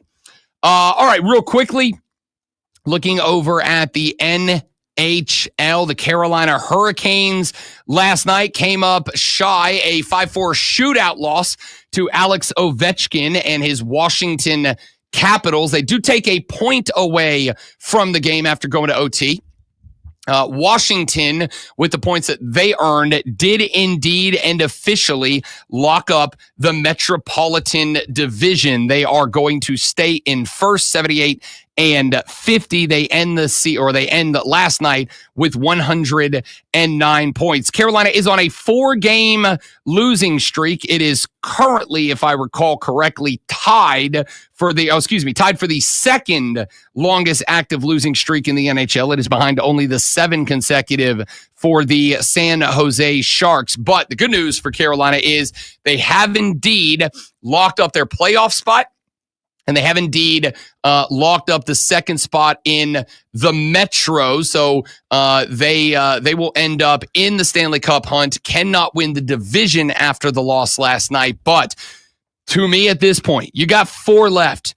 You've got 2 more at the crib. You're taking on a very good Rangers team, that, I mean, last night just absolutely dropped they put 9 on the Islanders. They put 8 on the Flyers the game out before, 5 on the Flyers, lost 8-5. They did have a 3-game losing streak going. But the Rangers are 37-35 up until the losing streak, were actually playing pretty good hockey overall. They have fallen off just a little bit, and you'd like to continue that stretch, even though they did get into it with the Islanders last night, drop a 9 spot on their head. Then you're back home for a back-to-back Saturday and Sunday, Toronto at 5 p.m. against the Leafs. Then Wednesday and Thursday on the road at Montreal and at Ottawa. On Wednesday and Thursday, that'll be the conclusion of the regular season. And then we find out what happens after that. The good news for Carolina is they are not going to have a matchup with Jersey down the stretch, but I think you would like to see them take 2 or 3 out of the Final Four to build some momentum into the playoffs, because what they're doing right now just is not it. Listen, you're scoring goals, right? You lost 4. You put 3 in a loss to the Red Wings a couple of weeks ago. You did get one against a good defensive Bruins team in a loss 2 weeks out. You were blanked by the Sabres.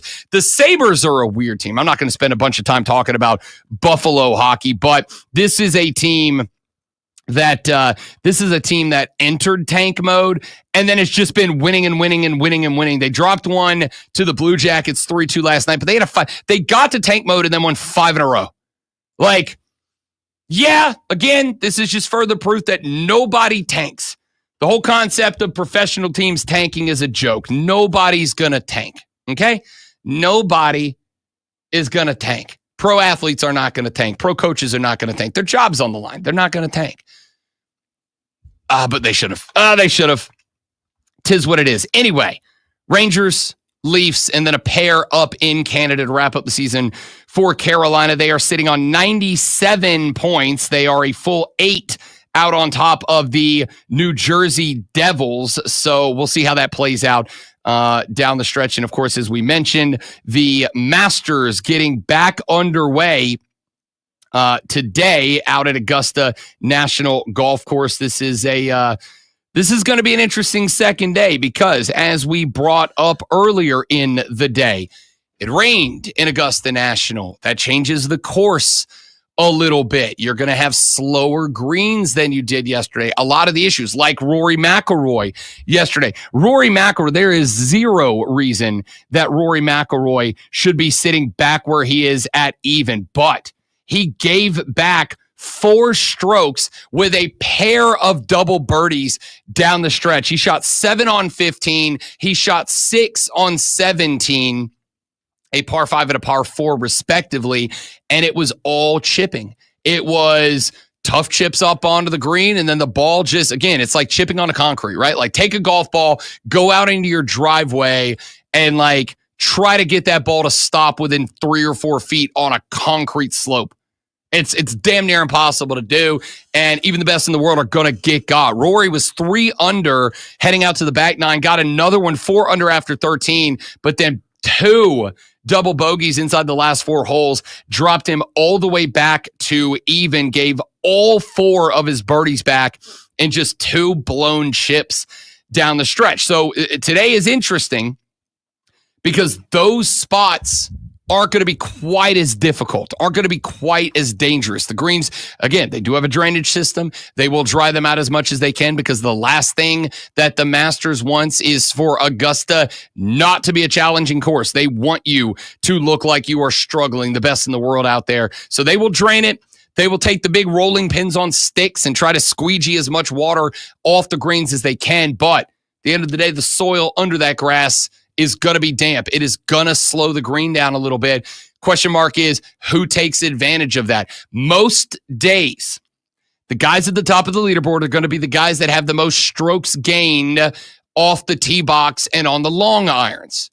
On a day like today where the green grass is a little bit damp, now it becomes about guys who brought the putter. I mean, it's always about guys who brought the putter, but you can make up ground today. Most days, bringing the putter is just the requirement to stay competitive, and then you've got to have your other tools, your driver, your long iron, your shooter iron, your wedges. They've all got to be working in tandem, and then you got to putt as well as anybody else.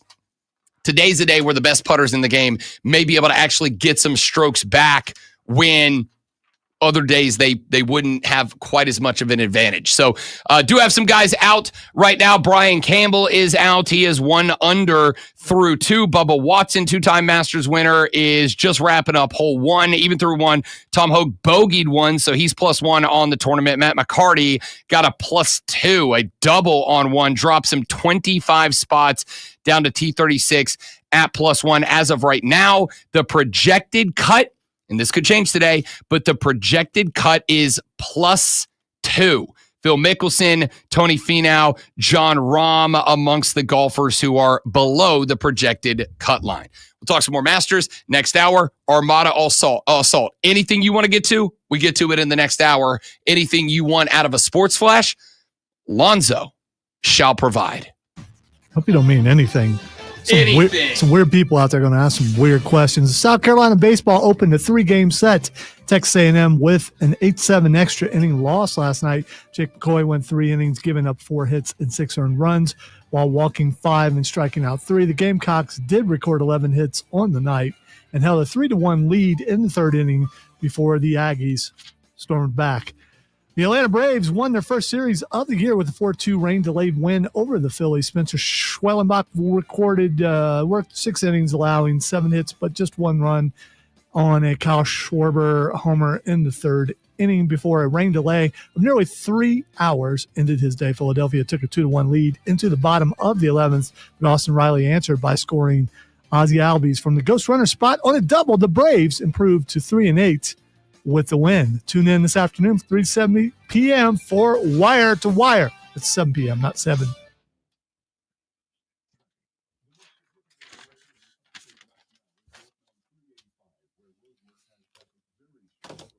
Seven.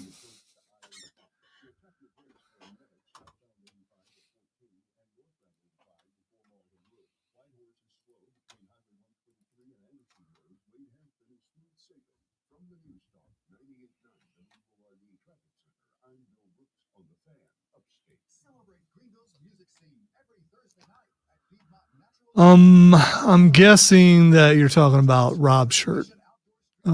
Keegan. Gee, I wonder who made that.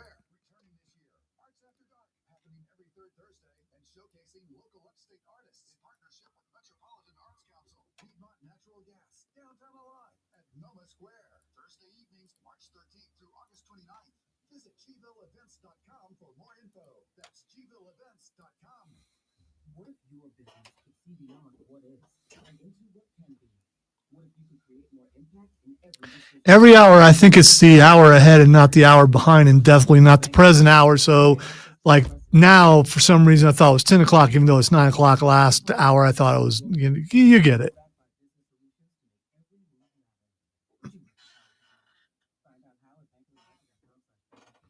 Weird cloud out there if you wonder what I keep looking at. This is weird.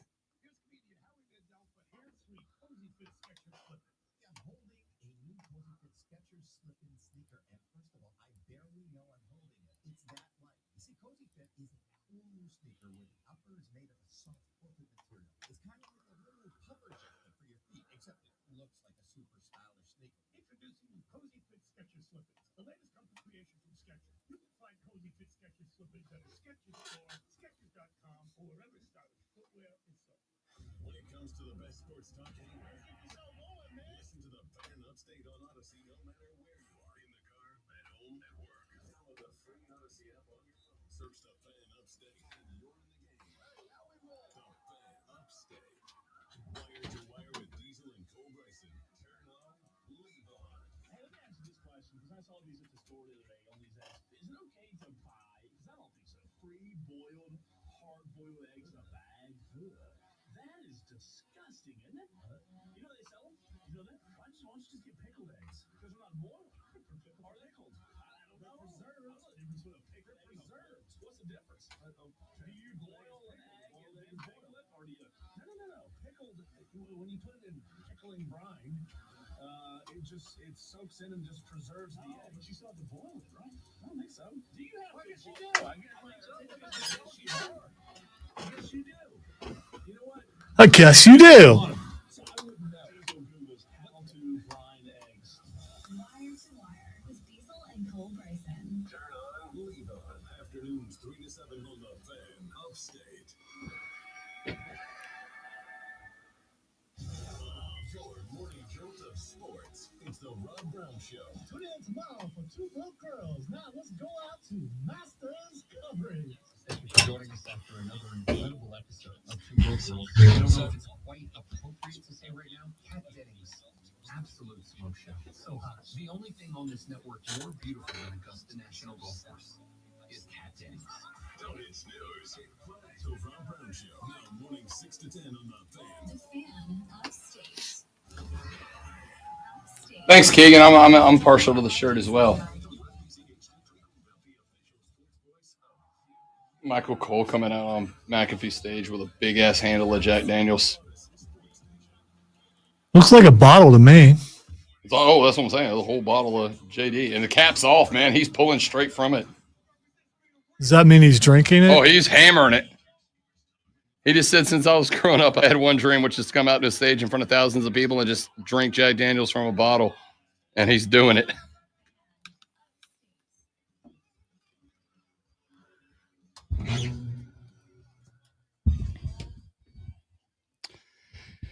And here we go.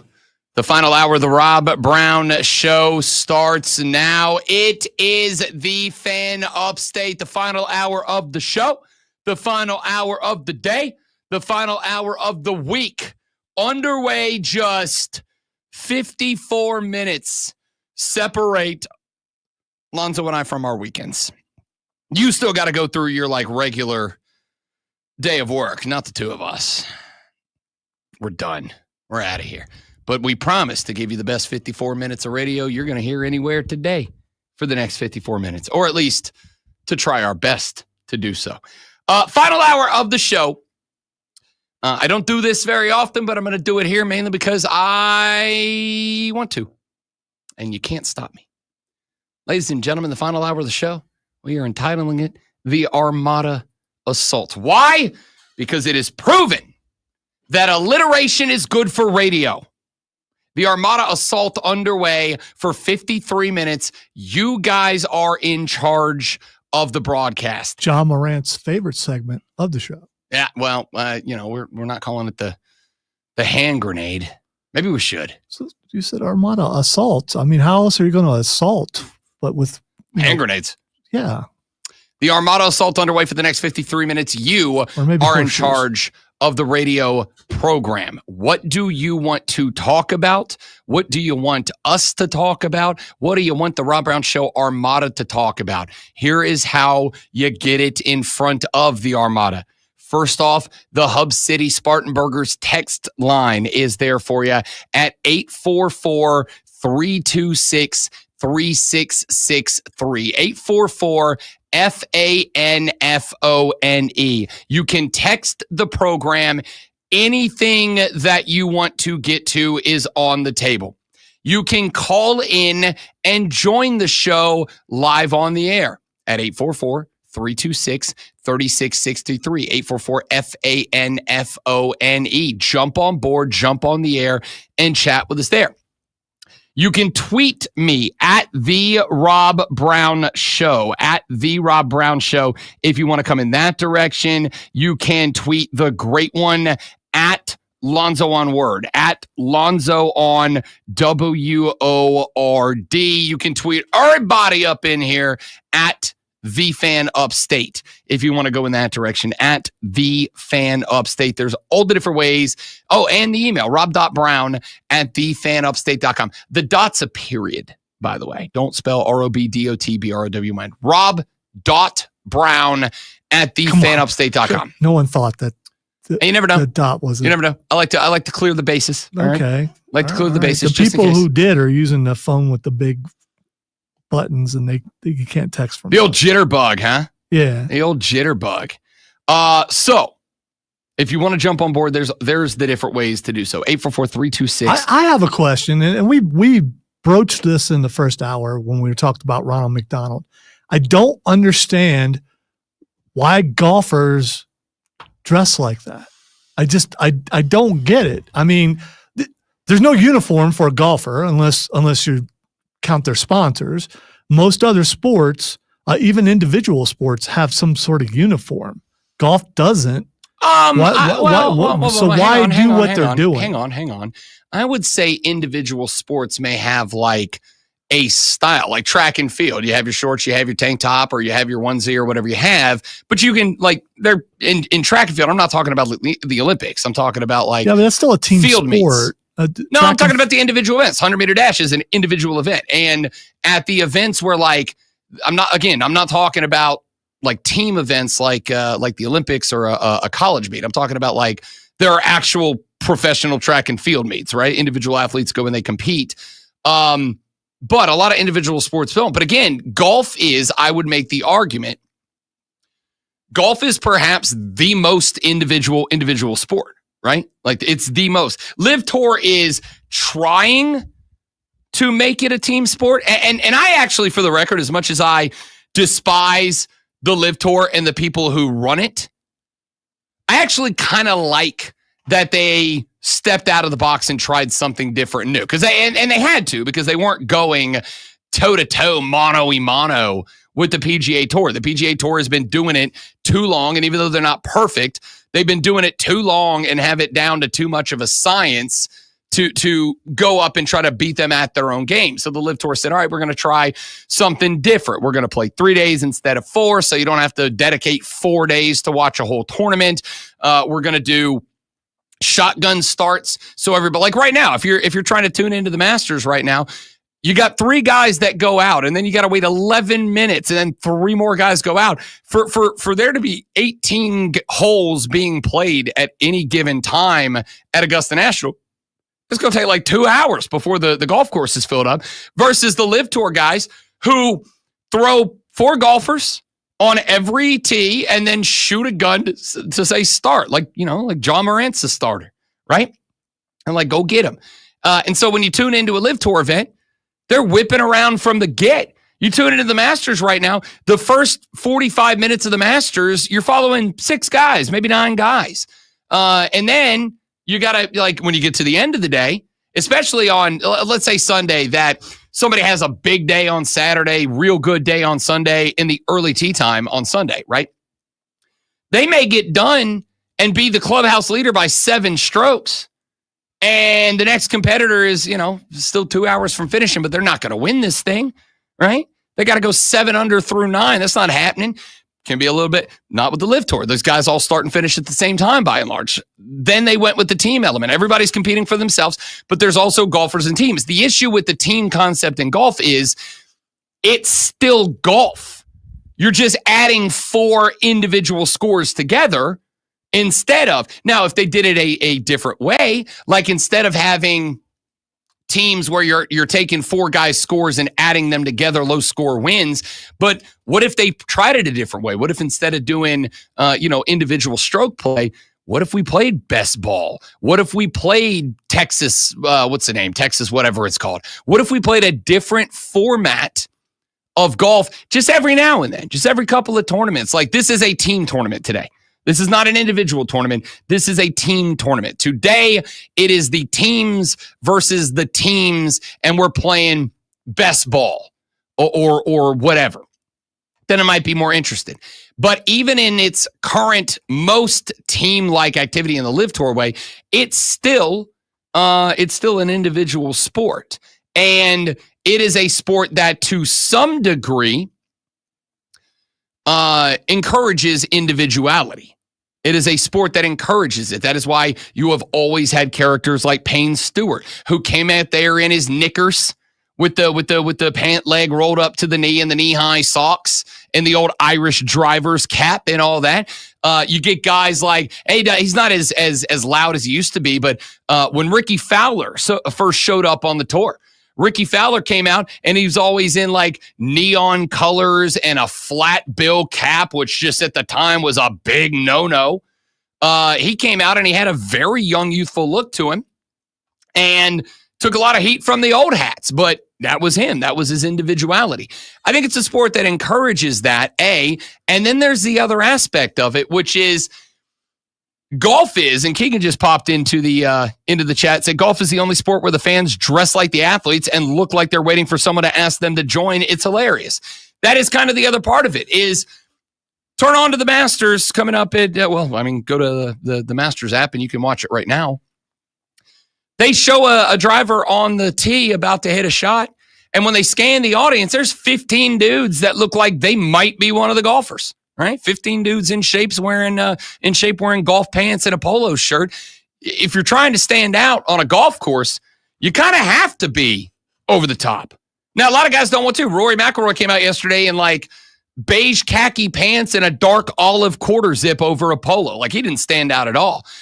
Sergio, on the other hand, is a dude that's made a career out of standing out. So he shows up in a bright red shirt, a bright red cap, a bright red undershirt, long sleeve undershirt under his short sleeve polo, bright yellow pants, and he didn't pull it together because he should have gone with the red spikes to pull the whole look together. Not the point here, but like he came to stand out. And here's the thing, great one. The other aspect of this is golf, like every other professional sport, is about making money, and therefore it's about the brand.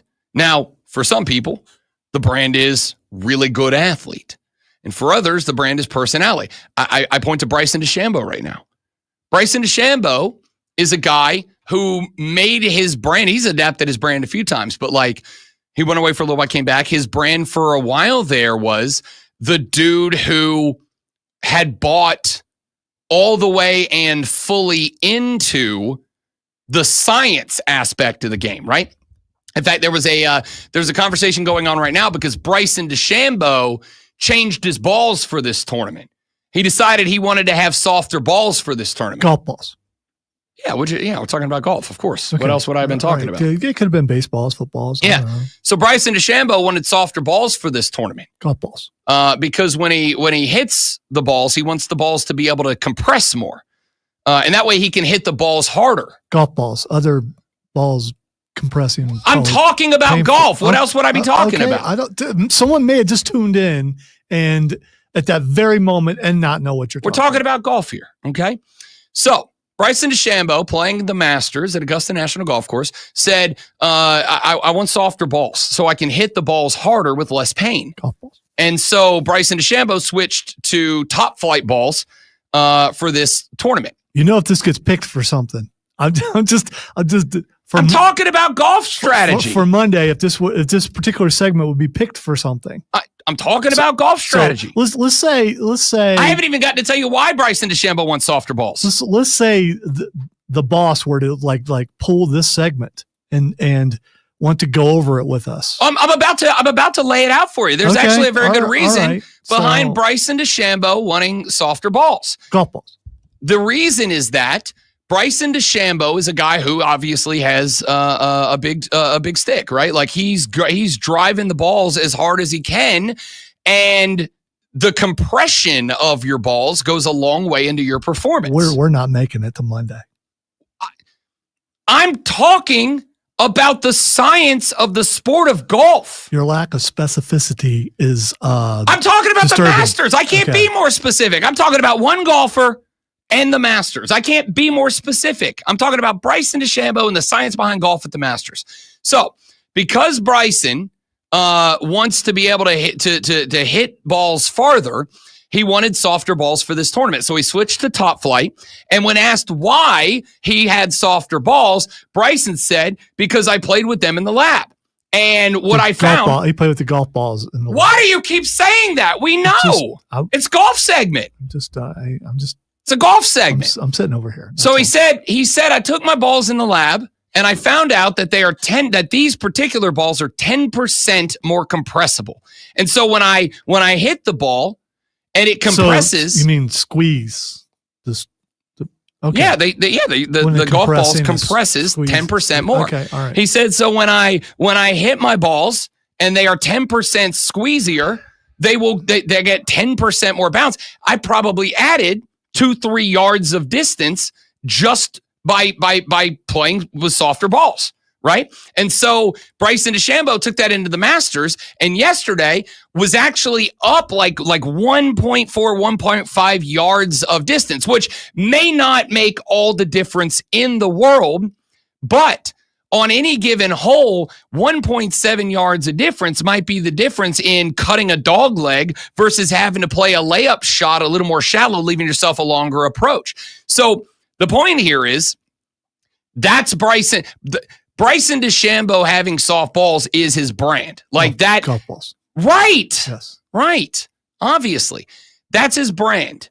Is diving into that element of golf and then carrying that out to the golf course. But then over the last, year and a half or two, he kind of started shifting to being like, okay, I'm gonna start getting in on the YouTube influencer angle. So he's been doing stuff like going out and he plays games on EF. Actually, he did one with President Trump not too long ago, where they went out on one of Trump's golf courses with the goal of playing best ball, trying to break 50, right? Can we, using the best shot that either of us hits, shot after shot, can we go break 50 in a round? And I don't know. I haven't finished it, so I don't know if they got it yet or not. I think when I had to stop and I left off the video, I think they had to double birdie 18 to get to under 50. Like they were right there on the cusp.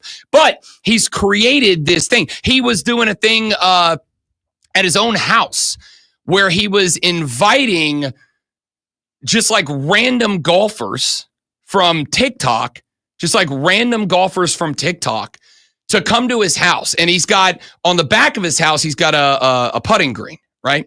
And he was having random golfers stand in front of his house, hit wedges over his house, and try to land a hole in one in the green on the back of his house. And I think he was giving him like 50 grand if anybody did it. And somebody eventually did it.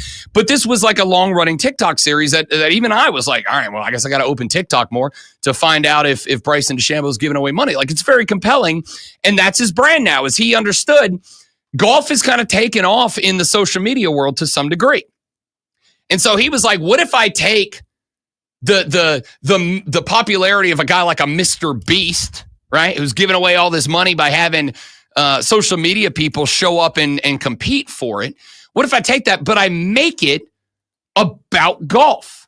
And he did that, and it's been wildly popular. So the thought of why are guys going out there and why do guys dress so ridiculous? To stand out, because there's money in the ability to stand out. Part of the reason that Rob Brown is such an obnoxious beehole on the radio sometimes is because it makes me stand out. Because I could come in here today and be like, all right, so, watching the Masters yesterday and Rory McIlroy playing even, good day, but just couldn't really chip around it. Two double bogeys on the last 4 holes, and he went from a guy that could have been shooting 4 or 5 under and a shot or 2 off the lead, dropped all the way down to even. So Rory's got some work today. But he had dinner with Jack Nicklaus earlier this week, and Jack gave a quote about it. He was like, "Yeah, I wouldn't change anything." I asked him how he was going to play the course, and he told me, "That's boring!" To me, subjective, of course. You want to stand out a little bit. So I like it. Texter said, Rob, great job talking about the most boring sport in the most exciting way possible. Thank you. Texter said, Rob, Braves suck according to the stats. Hope they suck less, but I don't care either way. Thank you for checking in, Kane. Wonderful to have you, buddy. Let's take a break. Back after this. The Rob Brown Show rolls on. It's the Fan Upstate.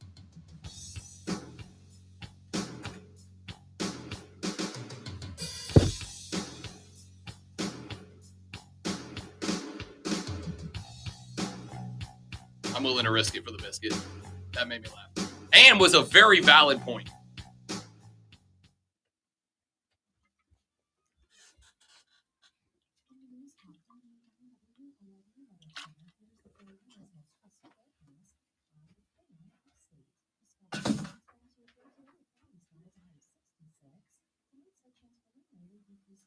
All right, guys, 45 seconds. I got to replace the water. Well, I have to get a water. I wasn't drinking water, but I will.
is deep-voiced announcer guy, the Fan Upstate. The Rob Brown Show live on the Fan Upstate. This hour, an Armada assault.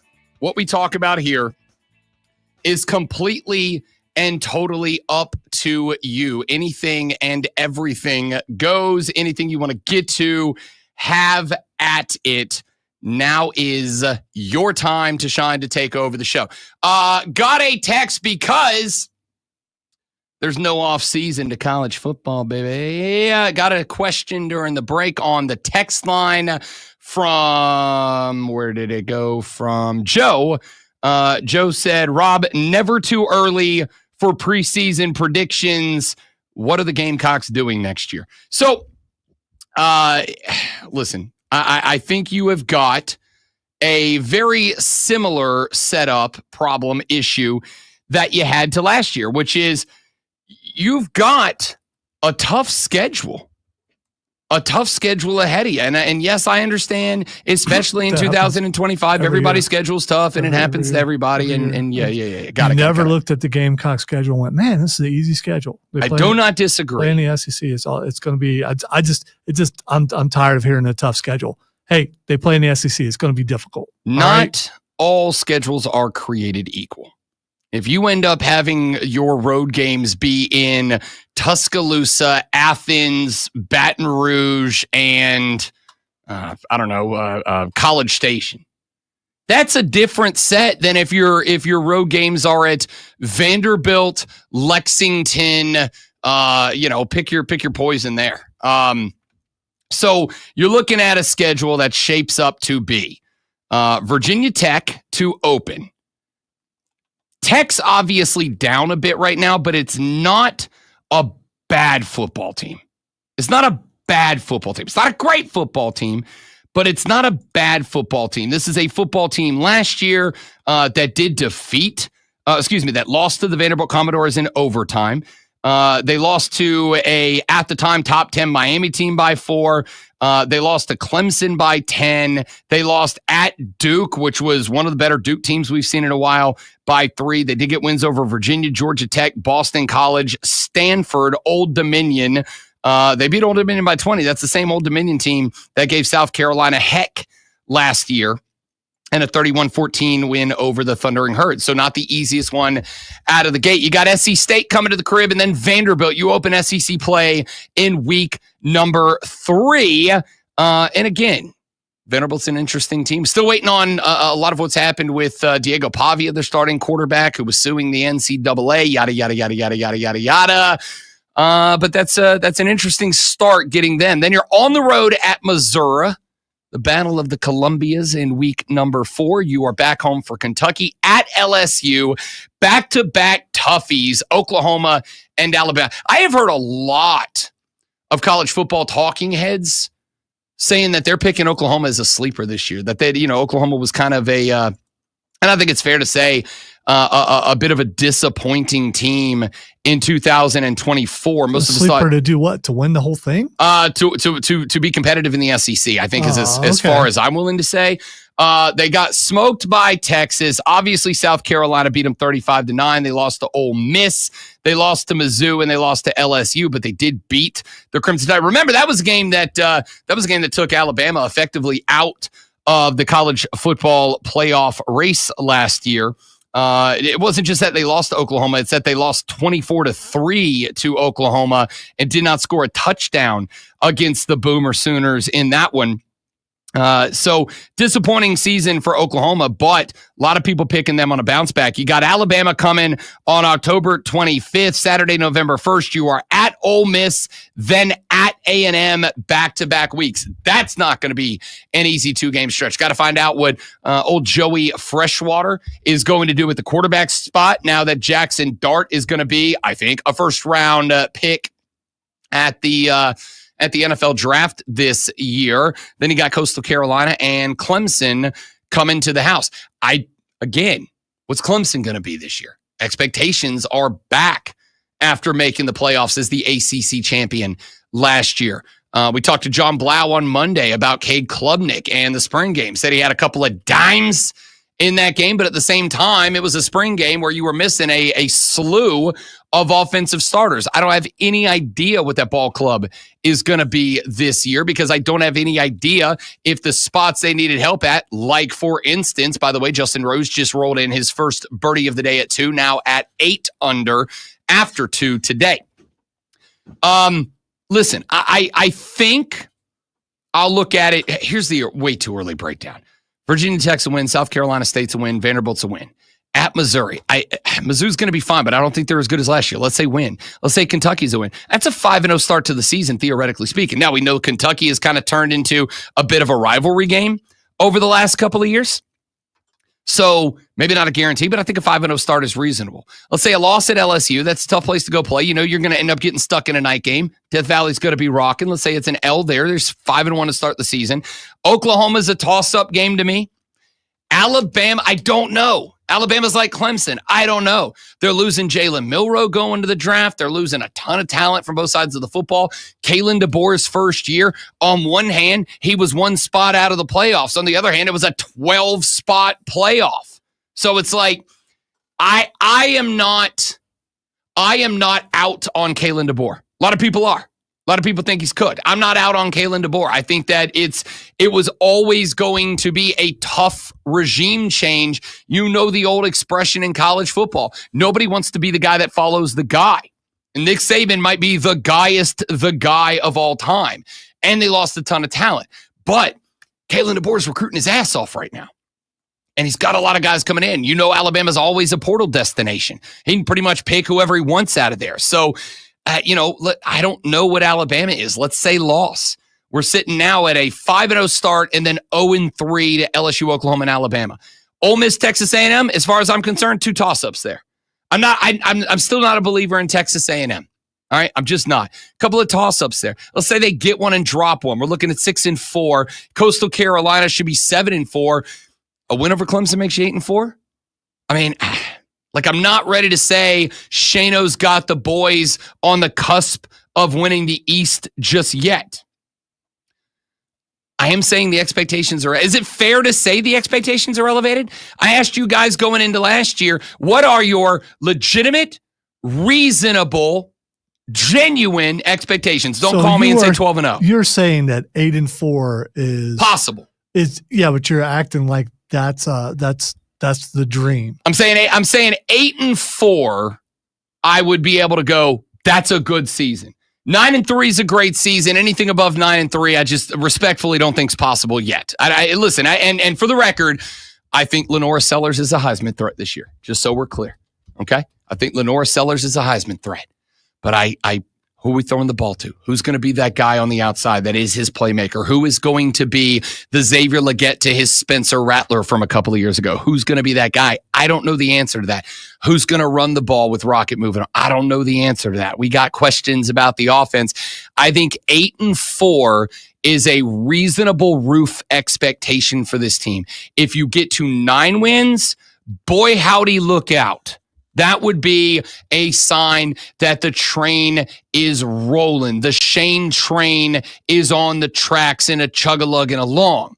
But I think 8-4 is a roof expectation. Do you remember what the record was? From last year? Yeah. Wasn't it 8-4?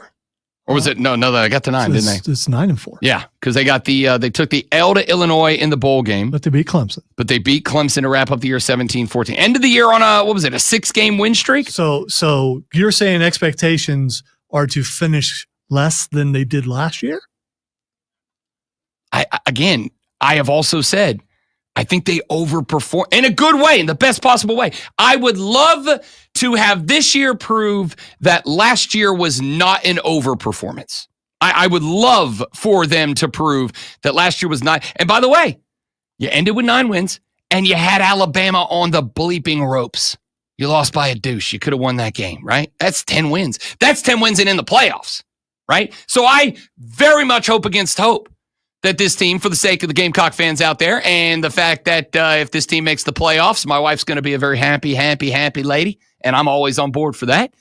I hope that this year proves that last year was not an overperformance. It was just a performance. I hope that is the case. But I think you overperformed last year. That's great. Overperformance is a good sign because if you overperform again this year, then you didn't overperform. You just performed. And now I know the baseline for what this team is, where this team is, what this team can be, the baseline's established. It's a 9-win team. That's the baseline. That becomes the expectation. What I'm saying is, looking at the schedule set up for 2025, I think that's a big ask. I think you're going to start real hot out of the gate. And then my question is, if you do start 5-0, and that's not going to be an easy task either. You got to go to Missouri, and Kentucky. We got ourselves a little a soft rivalry there with old Coach Stoops and the Wildcats. You start 5-0. Maybe you carry that momentum down to LSU. Brian Kelly's up on the hot seat in Baton Rouge right now. Maybe you're the reason they fire Brian Kelly. That would be enormous. Now we're cooking. But that's a big ask, especially if LSU makes that a night game. Oklahoma, Alabama. You get them both at the crib. Damn sure could have had Alabama last year. I don't know if they're better or worse. If they're worse, maybe you snipe Alabama. I think I can say 8-4. They get to 8-4. I go, that's a good season. I'd like to say 9-3. Great season. 10-2. Holy shiitake mushrooms. What a run. But I'm just not there yet. Let's take a break. Back after this. Anything y'all want to get to, text it to me right now. You'll have about 10 minutes of anything you want. Then we'll ask what the X is going on and call it a day on the Rob Brown Show in the Fan Upstate. The Braves do know how to hit. Hey, they've hit 3 games in a row now. Bummer of a game 2L. But what are you going to do, yeah? What are you going to do? Where?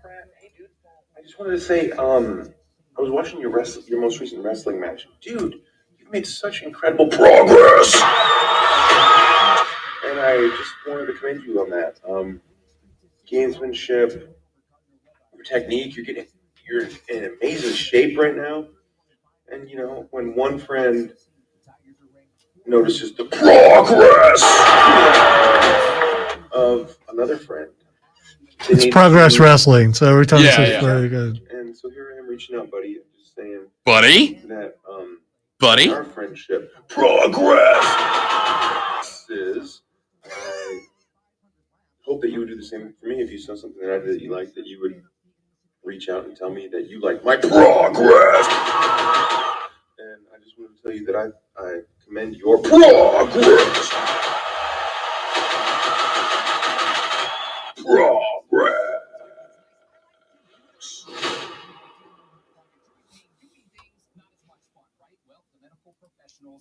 Interesting.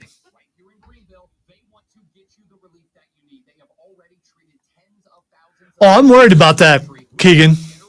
I was going to pretend like I didn't notice, but then he does sound like strong bad. Then you're bringing it up, and it's not that's far worse than the balls. It's far worse, without a doubt.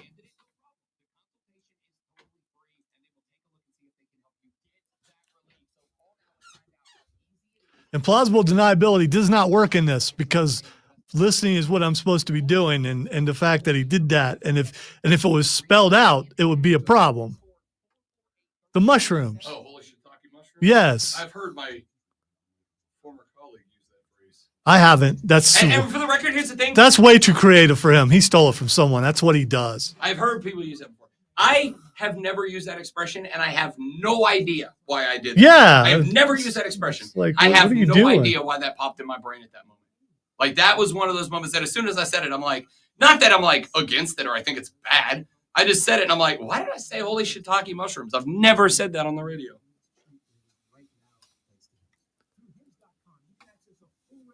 You know, maybe if you were, just looking for things that you hadn't said so you could say that you said them. No, not really. I mean, I feel like I've built up enough Rob Brownisms on the show that I don't need more. But yeah, I was like, I've never said shiitake mushrooms. Why did I just randomly start here? Well, now that you think you know from whence it came. I don't know from whence it came. I just know that it did. Well, you know that he has said it, so that's But that's more reason to never do it again. No, for sure. Yeah. But like, the only time I've ever used those was like to kind of like gently mock them, respectfully. obviously. If you're mocking, of course it's respectful. How could it I be? respectfully mock. How could it be anything else? I respectfully mock people. I respectfully mock you sometimes. Yeah, it's out of. You know what you know what I would label as? You know what respectful mocking is? It's Big Brother energy. That's respectful mock. Yeah. Okay. I'm making fun of you because I love you. Okay. Big fine. Brother energy. Fine. Trogdor. God, I love Trogdor. The Burninator. Burning down the cities. Burning down the countryside. Final segment of the show. Final segment of the day. Final segment of the week. You want in? Now's the time. 844-326-3663. The Hub City Spartanburgers text line. 844-FAN. F-O-N-E. Oh, man, I thought there was going to be a beat drop there. That's all right. That was worth a shot. There was, but it was an elongated rest. Yeah, and you weren't ready for that. Yeah, I wasn't. I wasn't ready for it. It's the first time you heard the song. So it is. now It is. you know. Got some new bangers in there. I'm doing that thing a little bit. Tennessee quarterback Nico Iamaleava. Sometimes you got to just reset. Tennessee quarterback Nico Iamaleava is negotiating a new multi-million-dollar NIL deal just ahead of the transfer portal opening on April 16th. The report came out yesterday of Knoxville, Tennessee, that the Knoxville News calls a, quote, tense situation. The Vols finished spring practice with their orange and white game this Saturday at Neyland Stadium. On 3.com reported that Iamaleava and the NIL collective that pays him on behalf of Tennessee are trying to hammer out a deal this week. He signed an NIL contract all the way back in 2022 that paid him more than $2 million per year. But the market in the NIL world for quarterbacks has obviously dramatically risen. How much? Carson Beck just went to Miami. Carson Beck just got an NIL deal at DU for $4 million. This is the one that I went, huh? Darian Mensah will be the quarterback for the Duke Blue Devils this year. Wait, there's a dude named Mensah working. Darian Mensah. Playing for Duke. Starting quarterback for Duke this year. Okay. Darian Mensah just signed an NIL deal this offseason, Lonzo. What do you think Duke's quarterback, knowing Carson Beck at Miami's getting 4, Nico Iamaleava at Tennessee's getting 2 and asking for more, what's Duke's quarterback getting in the market? Well, here's the thing. So Duke, very smart place, I hear tell, and people who graduate from there like run things. Yeah, but they're a basketball school. So I'm gonna go with $17 million. Sure, why not? No, it's 4. It's the same as Carson Beck at Miami. That's took the wind out of those sails. Wait a 17 minute, million. Nobody's Carson getting Beck, 17 didn't million. he play for Georgia? He sure did play for the University of Georgia, and then he went down to Miami because his girlfriend was one of the Cavinder twins. He got down there, they got their car stolen, and then they broke up. But he signed a $4 million NIL deal. So I think, and I could be wrong, he's going to be okay. 7 years? I mean, how long has that guy been playing? No, this is 4. Okay. This is 4. All right. Tennessee wants to keep Nico Iamaleava. Of course, he's one of the best quarterbacks in the college football landscape. And he does have, according to reports out of the Knox News, a very good relationship with Josh Heupel, his assistant coach, and his teammates. But I got to tell you, the list of relationships that I would take over $4 million it's short. Okay? It ain't long. Tennessee wants to keep him, but they are trying to negotiate with Nico Iamaleava to get him where he wants to be. He has said he wants a market value deal, which we don't know what the value of that is. Because I got to tell you, I would say Nico Iamaleava is worth more than Carson Beck, who was fine at Georgia, pretty good at Georgia, but Nico Iamaleava is better. Darian Mensah, he is better than Darian Mensah. Now, Darian Mensah might grow and become Nico Iamaleava's superior player, but he's not there yet, and he got $4 million. Nico wants market value. I don't know what the market is for Nico Iamaleava specifically, But I know it's at least $4 million at this point. Nico's father did not immediately respond to any news outlets with a request for commentary. Spire with a Y, not an I. This is a different Spire than the Spire that owns the Swamp Rabbits and owns Spire Race Motorsports. Spire with a Y Sports Group, the NIL collective that pays Ayam Aliava, has also been silent about this so far. The five-star recruiting gym took a red shirt back in 2023, started in 2024, has played 18 games, 14 starts, 249 for 379, 241 for 379, 2,930 yards, 21 touchdowns, 5 picks, rushed for 435 yards and 6 more tutties, although 3 of those scores were in his first start as the Citrus Bowl MVP following the 2023 season. Last season, isolated, 2,616 yards, 19 touchdowns, 5 picks. And did look impressive towards the end of the season, led UT to a 10-3 record and its first appearance in the college football playoff. During the offseason, there were a lot of comments from Josh Heupel about the leadership of Nico Ayam Aliava. Ayam Aliava said, quote, "They always told me to just be myself. You don't got to be nobody else. Don't change yourself to try to portray the image of a good leader. Just be myself." And I think I've done a good job with that. Nico turns 21 years old in September. He's got a very young core of guys around him. He does have some vets like Dylan Sampson, who is coming back. He does have a young core because guys like Dylan Sampson are not coming back. Last year, Tennessee averaged 35.7 points per game, 12th in the nation. The Vols are retooling the offense in spring practice, trying to go find that explosion if Nico was to transfer out. And while it has not been specifically said so far, the belief is that Nico is holding the threat of the transfer portal over Tennessee's head right now. That Nico Ayam Aliava, without explicitly saying so, is effectively saying, yo, 4+ milli or I'm up out of here. 4+ milli or I go in the portal. You got 5 days. The portal opens on the 16th. Now keep in mind, it is open for a couple of weeks. Guys can go in and come back out if the school is still got an open door to them. They can explore the portal without having to commit out of it. There's all kinds of different ways that this could be navigated. But as it stands right now, the belief is that Nico Ayam Aliava, because holdouts aren't a thing, because contracts aren't a thing, official contracts aren't a thing, ... Yet it's coming. Stay tuned. I don't know when, but it will happen. Nico is reportedly holding the Volunteers to some degree hostage over the NIL money that he is currently searching for. Look, I've seen a lot of heat about this on the internet. Like, oh, why would you want to gather? Why would you want to? Who amongst us doesn't want to get paid as much as someone's getting paid to do the same job? We all do. We all do. And when you are doing something that is wildly limited and that you are a standout doer of the thing, of course, I want that cash money, honey. I want that bag, baby. Right? Like, we all have trade-offs. We are willing to take less money doing a thing if there are other scenarios that we really like. We also want as much money as we can get out of doing a thing. Yeah?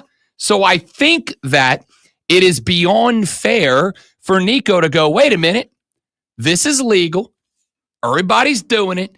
And that guy, Carson Beck, just got 4. I'm better than him. I should get 4. And it ain't like Tennessee is poor. So of course he wants it. I don't blame him. Just like I don't blame Myles Garrett in Cleveland for holding the Browns hostage and saying, look, you're going to make me the highest paid player in the National Football League that's not a quarterback, or I'm going to take my talents to somewhere else. And eventually strong-arming Cleveland and saying, all right, dog, we kind of need you. Here's that money. You're the highest paid player in the NFL. It's not a quarterback. It's all yours, brother. It's the same thing to me. I don't have any difference here. And my thought is to the people that are flaming Nico Ayam Aliava for this, if you wouldn't do it, cool. I mean, great. I don't know how you're going to afford to feed that moral high horse that you're sitting on, but good for you, right? My second take would be, if you think that this is selfish of Nico or shows a lack of leadership from Nico or a lack of love of the game or teammateship or whatever you want to call it, whatever negative aspect you want to prescribe to Nico Iamaleava for saying, I want to get paid what other quarterbacks of my stature are being paid, then encourage your athletic department not to pay him. Like, he does not obligate you legally to give. Like, that's my thing. Like, I see Tennessee fans on social media, like, unbelievable. We do so much for this guy. Guys, recruiting is an international game now. We have punters coming from Aussie, oi, to the States. It's an international game now. It used to be that you grew up in South Carolina and you went and you played your football for the Gamecocks or the Tigers, whoever you loved more growing up. But it's not that way anymore. It's a national game. It's an international game now. These kids aren't coming to your school with the same love of the school that you have. They're coming because this school offers them whatever compensation they think it offers them that makes it worth the time. Whether it's the major that they want to study, or it's because you got the most NIL money, or it's because you got the hottest women during football season, or the best nightclubs, or whatever, right? Do all of you not have a favorite vacation spot? A place you just like to go the most? Myrtle Beach, Destin, Florida, Miami, Key West, France, whatever. You got a reason that you like that place more than it's the same thing. It's the same thing. They go to play their football because they like this thing the most. So if that kid says, I want to go there, but I also want $4 million and you don't want to give it to him, write a letter to your athletic department and say, don't pay this kid. Don't pay him. And let him go somewhere else. Let him go play elsewhere. If you don't think he's worth paying, then you think that money can be worthwhile invested and he's not worth it. So let him go play somewhere else. What's the big deal if he leaves, right? Now, if you say that and you go, but it is a big deal, well, then give him the $4 million market value. It's not that complicated. And now, the Rob Brown Show presents Twitter. Another thing that's not that complicated, it's what the X, because when you're Rob and you know everything that's Xing, it's not complicated. First thing that's Xing is TJ Watt. TJ Watt Xing. I don't know if this is why. I did see something about, there was a conversation about did TJ Watt end Cam Newton's career? And I didn't really get a chance to watch it or follow it, but I don't know. Did he sign a contract? No, it's about money and about needing an extension and people thinking he's going to be traded. It's crazy. But yeah, it's about money. I mean, I would pay TJ Watt. Yeah, he's very good at football. You got to pay that guy. He's you're right. He's really good at football. All As right. Teddy KGB once famously said, pay the men his money. Okay. Rounders. Great movie. Okay. I've probably seen it. It sounds like I've seen it. All right. The next thing that's Xing is Hook. His character's name was Teddy KGB. Like, sounds like a nickname. It was great. It was John Malkovich, by the way. Of course it was. Phenomenal. All right. It's what? What's trending? Hook. Like the movie Hook? Like one of my favorite movies of all time, starring Robin Williams in the iconic Peter Pan, but grown up version. Hook. No, it would be Taz's son. Ah, damn it. I mean, I like, well, actually, I'm kind of off on Hook now. Like, I'm kind of He said, by the way. Yeah. Like off. Like I'm off. Not I'm off the hook. I'm kind of like the mystique thing of Hook was real cool and fun when he showed up initially, but now he's just another annoying millennial with a bad haircut. All right. In a match Wednesday, he was tagging with Samoa Joe. By the way, did the move thing. It was great. Now, the walk away. You say whatever you want. That's not why he's Xing, but still. That's the greatest move in wrestling history. So he had a concussion and he threw up twice in the ring. Oh, that was him. Okay. Yeah, and they kept going. Yeah. I mean, look, we've all puked doing like in a physically exerting thing. All right. You've gone out and you've tried to get some jogging in on the side of the road. You hit the weight room. You've never puked playing. You didn't even puke playing football? No. If you didn't puke playing football, all right. Your summer training wasn't intense enough. Here's the thing. If it doesn't come all the way out, does it count? I mean, if you that's not puking. That's throwing up in your mouth. That's different. A puke is like, you're like, and again, looking at it back in retrospect, I don't know if this was okay or not, but like my old D-line coach, John Arthur, back in the day, who I can talk about now because he's not alive anymore, and we didn't like him at all. John Arthur would famously, after practice was over, after Bobby Moore, our head coach, called practice, John Arthur would take the D lineman out to the other end of the field and put us through drills, and we were not allowed to go in and be done with practice until somebody threw up at summer camp. It was the worst thing ever, and the reason I did not play my senior year, because I was like, nah, bleep that noise, bud. All right, the next thing that's axing is Britney Spears. It's Britney person. Britney, there's like a documentary coming out on Britney Spears soon. Did I read that correctly? We got a biopic going of the young lady already? I didn't see that, but yeah, sounds like it would be interesting. No, the reason why she is Xing is because 25 years ago, she accidentally did that thing again. She accidentally did that thing again? She accidentally did that thing again. Oh, oops. Listen, young impressionable Rob Brown was in middle school when the Oops, I Did It Again album broke. And I will tell you that the Oops, I Did It Again video made me feel things that I was confused by. But when red catsuit Britney Spears made her appearance on television, I thought the old lady threw it into the ocean at the end. I went down and got it for you, babe.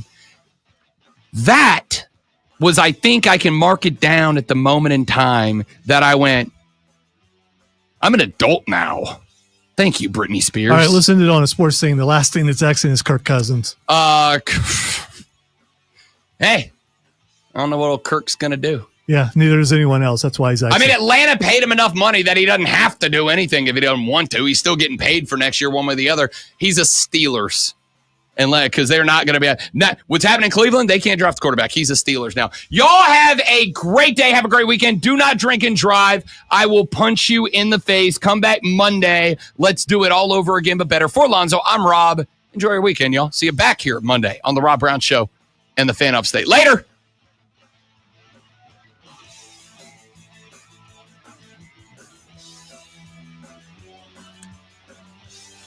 Well, my soundboard died at the... It's what me. It's on. No, it died. Yeah.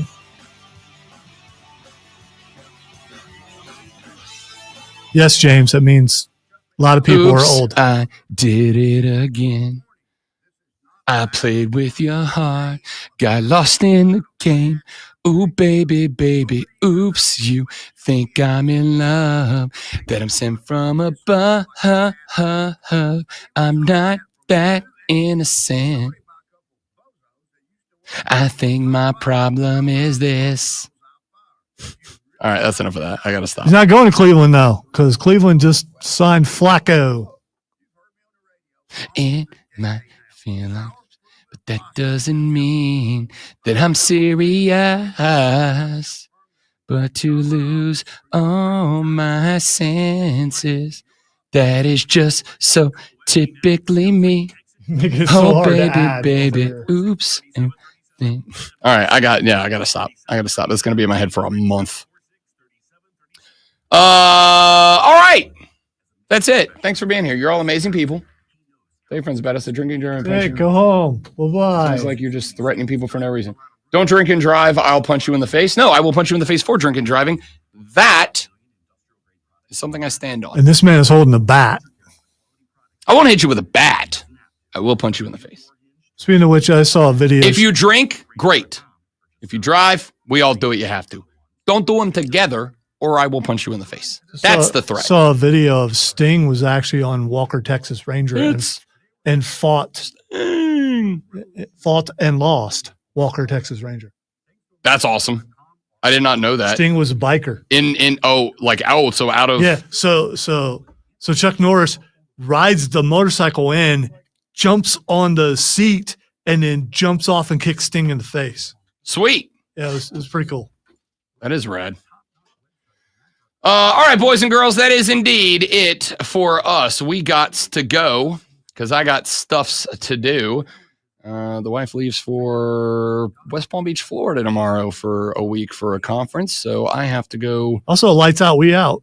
Spend my day with her. Also, lights out, we out. So thanks for being here. Have a lovely day. If we never see you again, please know that we had a good time. Don't do that. See you Monday. Maybe. Goodbye.